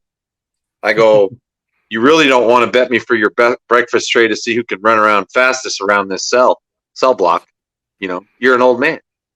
So I said, that's why we like watching these people, because they're fast, they're strong, they're athletic, they're tough as nails, and they're playing. There's a lot at stake. There's a lot of money at stake, you know, and that's why we enjoy the sport, and that's why people get into it. So he kind of like heard me. And at one point he's like, well, I'd rather root for the Raiders than the Broncos. I said, there you go. You got it. You're a fan now. You don't like the Broncos, but you like seeing them lose. So go ahead, root for the Raiders. I don't even care. I hate the Raiders, but I'd rather see you like the Raiders than you just be a basher of sports and what we do out there all day, and kind of diminish and turn us all into these mindless grunts and people without emotion, and people who are unfairly paid, and people who are unfairly idolized, you know, because when it comes down to it, being that guy that's out there in the trenches, I mean, that guy is, like we said, we talked about a little bit ago, he's putting in a lot of work to be in that position. So I know you're probably used to doing the outro, but I got to go. So, yep. And I really enjoyed today's chat. I want to do it again. But I'm assuming you've got 20 people lined up, so I will wait my turn to chat again. And I just really appreciate you having me on. Yeah, thanks for being flexible with the constant changing of schedules between the two of us. Yeah. So thank you for that. No problem. Good talking to you, and enjoy the rest of your day, and enjoy your bathroom break. Okay, brother. I'll look forward to seeing you the show so we can watch again, and I can overly critique myself. There you go. Have a good one. All right, man. See you. So that was my chat with Adam. Rather lengthy and, like I said, very engaging to me. Just getting to hear someone, you know, essentially tell their life story through the game of basketball. It was kind of a trip, you know, listening to Adam at times. And there were so many times I wanted to interject and be like, oh, that's really interesting. Let me ask you this question. But I realized if I would have done that I would have kind of derailed the story. And it's almost like watching a movie sometimes when someone just can kind of go like that, where you're just like, I'm so enthralled. I don't even know, like, where does it go next? What happens next? I just keep going. So for me, this was a lot of fun just to hear the story of a person and their journey through basketball and where it's taken them. And just I guess, like, for me, it just was really interesting to hear how he never gave up. And I know that sounds so stupid and so obvious. Like, yeah, well, of course he didn't give up. But it's like, when you have that many setbacks, so many people would have just been like, oh, fuck it, I guess I'm done. And Adam didn't. And I think that's, you know, as he kind of said in the chat, I honestly think that's what makes him such a great coach. I mean, I've never seen him coach. I've never talked to anyone that he has coached. But I think it's one of those that, like, when I just hear him talk, you can hear the passion, you can hear that, he's been there. And I think that's the thing, in music, whether, podcasting, music, whatever, there's this authenticity and you can tell that Adam is one of the, like, a real person. He's a real motherfucker, been through some shit, and that he hasn't let it get him down. And that when he can talk to his players, I think that's what they can see in him, is that he's been there, he's been where they are, he knows, and he can help them, and he can, coach them literally through the things they're going through to be better, to have more success and all that kind of stuff. And to me, I think sometimes it goes back to something we've talked about so much on this podcast, which is pivoting. Maybe you realize, like, you're not going to be this, but you can pivot and you can still have success and you can be successful. And maybe sometimes you can bring out the better of other people. Actually, I was reminded of that. I had just gotten tattooed this last Friday as when I'm recording this, and my tattoo artist, Chris, who you've actually heard on this podcast twice now, we were talking, and we were talking about something personal to both of us, and I had kind of mentioned my chat with Dewey and something that him and I talked about quite a bit that I've also said on this podcast, talking about the giving and taking, and how you have to kind of have that volleying relationship and exchanging of energy to kind of have meaningful relationships. But it was in this conversation with Chris that he had made the comment that, his wife had made the comment to him at one point that he always sees the best in people and he always is able to bring out the best in people, and mentioned the conversation we had many years ago, which essentially started this podcast, saying that, I have kind of this ability to talk to a lot of people and make them feel at ease, to tell me things and so forth. And it was one of those where when he kind of said that, I was like, yeah, I guess that is, that is a skill in and of itself, to be able to see the good in people and help kind of coach it out of them. And I think because of what Adam has gone through, as you just heard, I think that's what allows him to be a great coach. And I think it's what makes people gravitate toward him and learn from him and want to be successful with and for him. So this was really fun and kind of is just a really full circle moment for me with the podcast of just, talking to people. It started with me talking to, one of our regulars at the bar and getting to learn more about him and learn more about Adam and who Adam was. And then Adam and I finally talking and sitting down for this conversation. But this whole last few days for me has really just kind of been a great example of not being afraid to take risks and not being afraid of putting yourself out there. This whole weekend has just been a reaffirmation for me of strengthening relationships, building new ones, not being afraid to go and try new things. And I don't know, I feel very motivated. Not only after listening to the chat with Adam and seeing his accomplishments, his new job title and so forth, and his promotion, but just also a lot of things in my own life and a lot of the conversations I've had with people in the last few days. It's definitely something that will probably spurn another What I Learned from a Podcast episode here shortly on our Patreon. But without further ado, I don't want to show my own things. Let's wrap up this episode. If you would like to keep up with Adam, you can find him on Instagram at Listen to Coach. You can find him on Twitter at GRCycloneCEO. You can find him on Facebook. I don't really know if he's like hey, let's get as many people as possible. So if you want to follow him on those avenues. Keep up with his progress with his inaugural season with the Pennsylvania Kings, hoping that they bring home a championship or at least have a really great run. Their draft actually starts in a couple of days, and they have the number 5 pick. And Tim and I were going back and forth in a text or whatever, where I was like, trade up. And then he was like, why? And I go, because then you're at like, playing a lot of 2K and all that kind of stuff. It's like either if your person's going to fall down anyway into the draft, then I guess you can try to trade up and then get more assets that potentially can help your team either right now or down in the future, or, just a lot of ways you can do it. But I go, but it never hurts to trade up and try to make some big moves. And it's your first year, so fuck it. Why not? So I want to thank Adam again for taking the time and being so honest about his journey in life and in his career. Definitely an inspiring story, and I hope you enjoyed it. And I hope to bring more interesting people outside of the music realm that we're known for having on the show. And I want to thank our sponsors, as always, for their support. If you can, please go support them. You heard them in the beginning of the episode, but we're going to run down real quick who they are. And go support Rockabilia. Go to rockabilia.com. You can use our code BREWtally and take 10% off your total purchase order. The Bean Bastard, go to thebeanbastard.com. Pick up some delicious coffee. They have soaps. They have other things. And if you're in the Buffalo, New York area, please stop by and go support the local business down there. They are a great little coffee shop. A lot of great nostalgic items there in the shop. It'll quickly become one of your favorite coffee shops you've ever been in, as it has become one of mine. And last but not least, On Point Pomade. Use our code BSP15 and take 15% off your total purchase order. Thanks to Manny Mullins and the On Point Pomade crew for their continued support. And for the Brewtally Speaking Podcast, I am John, and I'll see you all next week, where our episode's guest is Nikki from Necrogoblicon. That was a fun one. I did that while I was actually in Tennessee. I had a lot of fun talking with him, and we kind of go a little all over the place. So stay tuned, and I will see you all next week.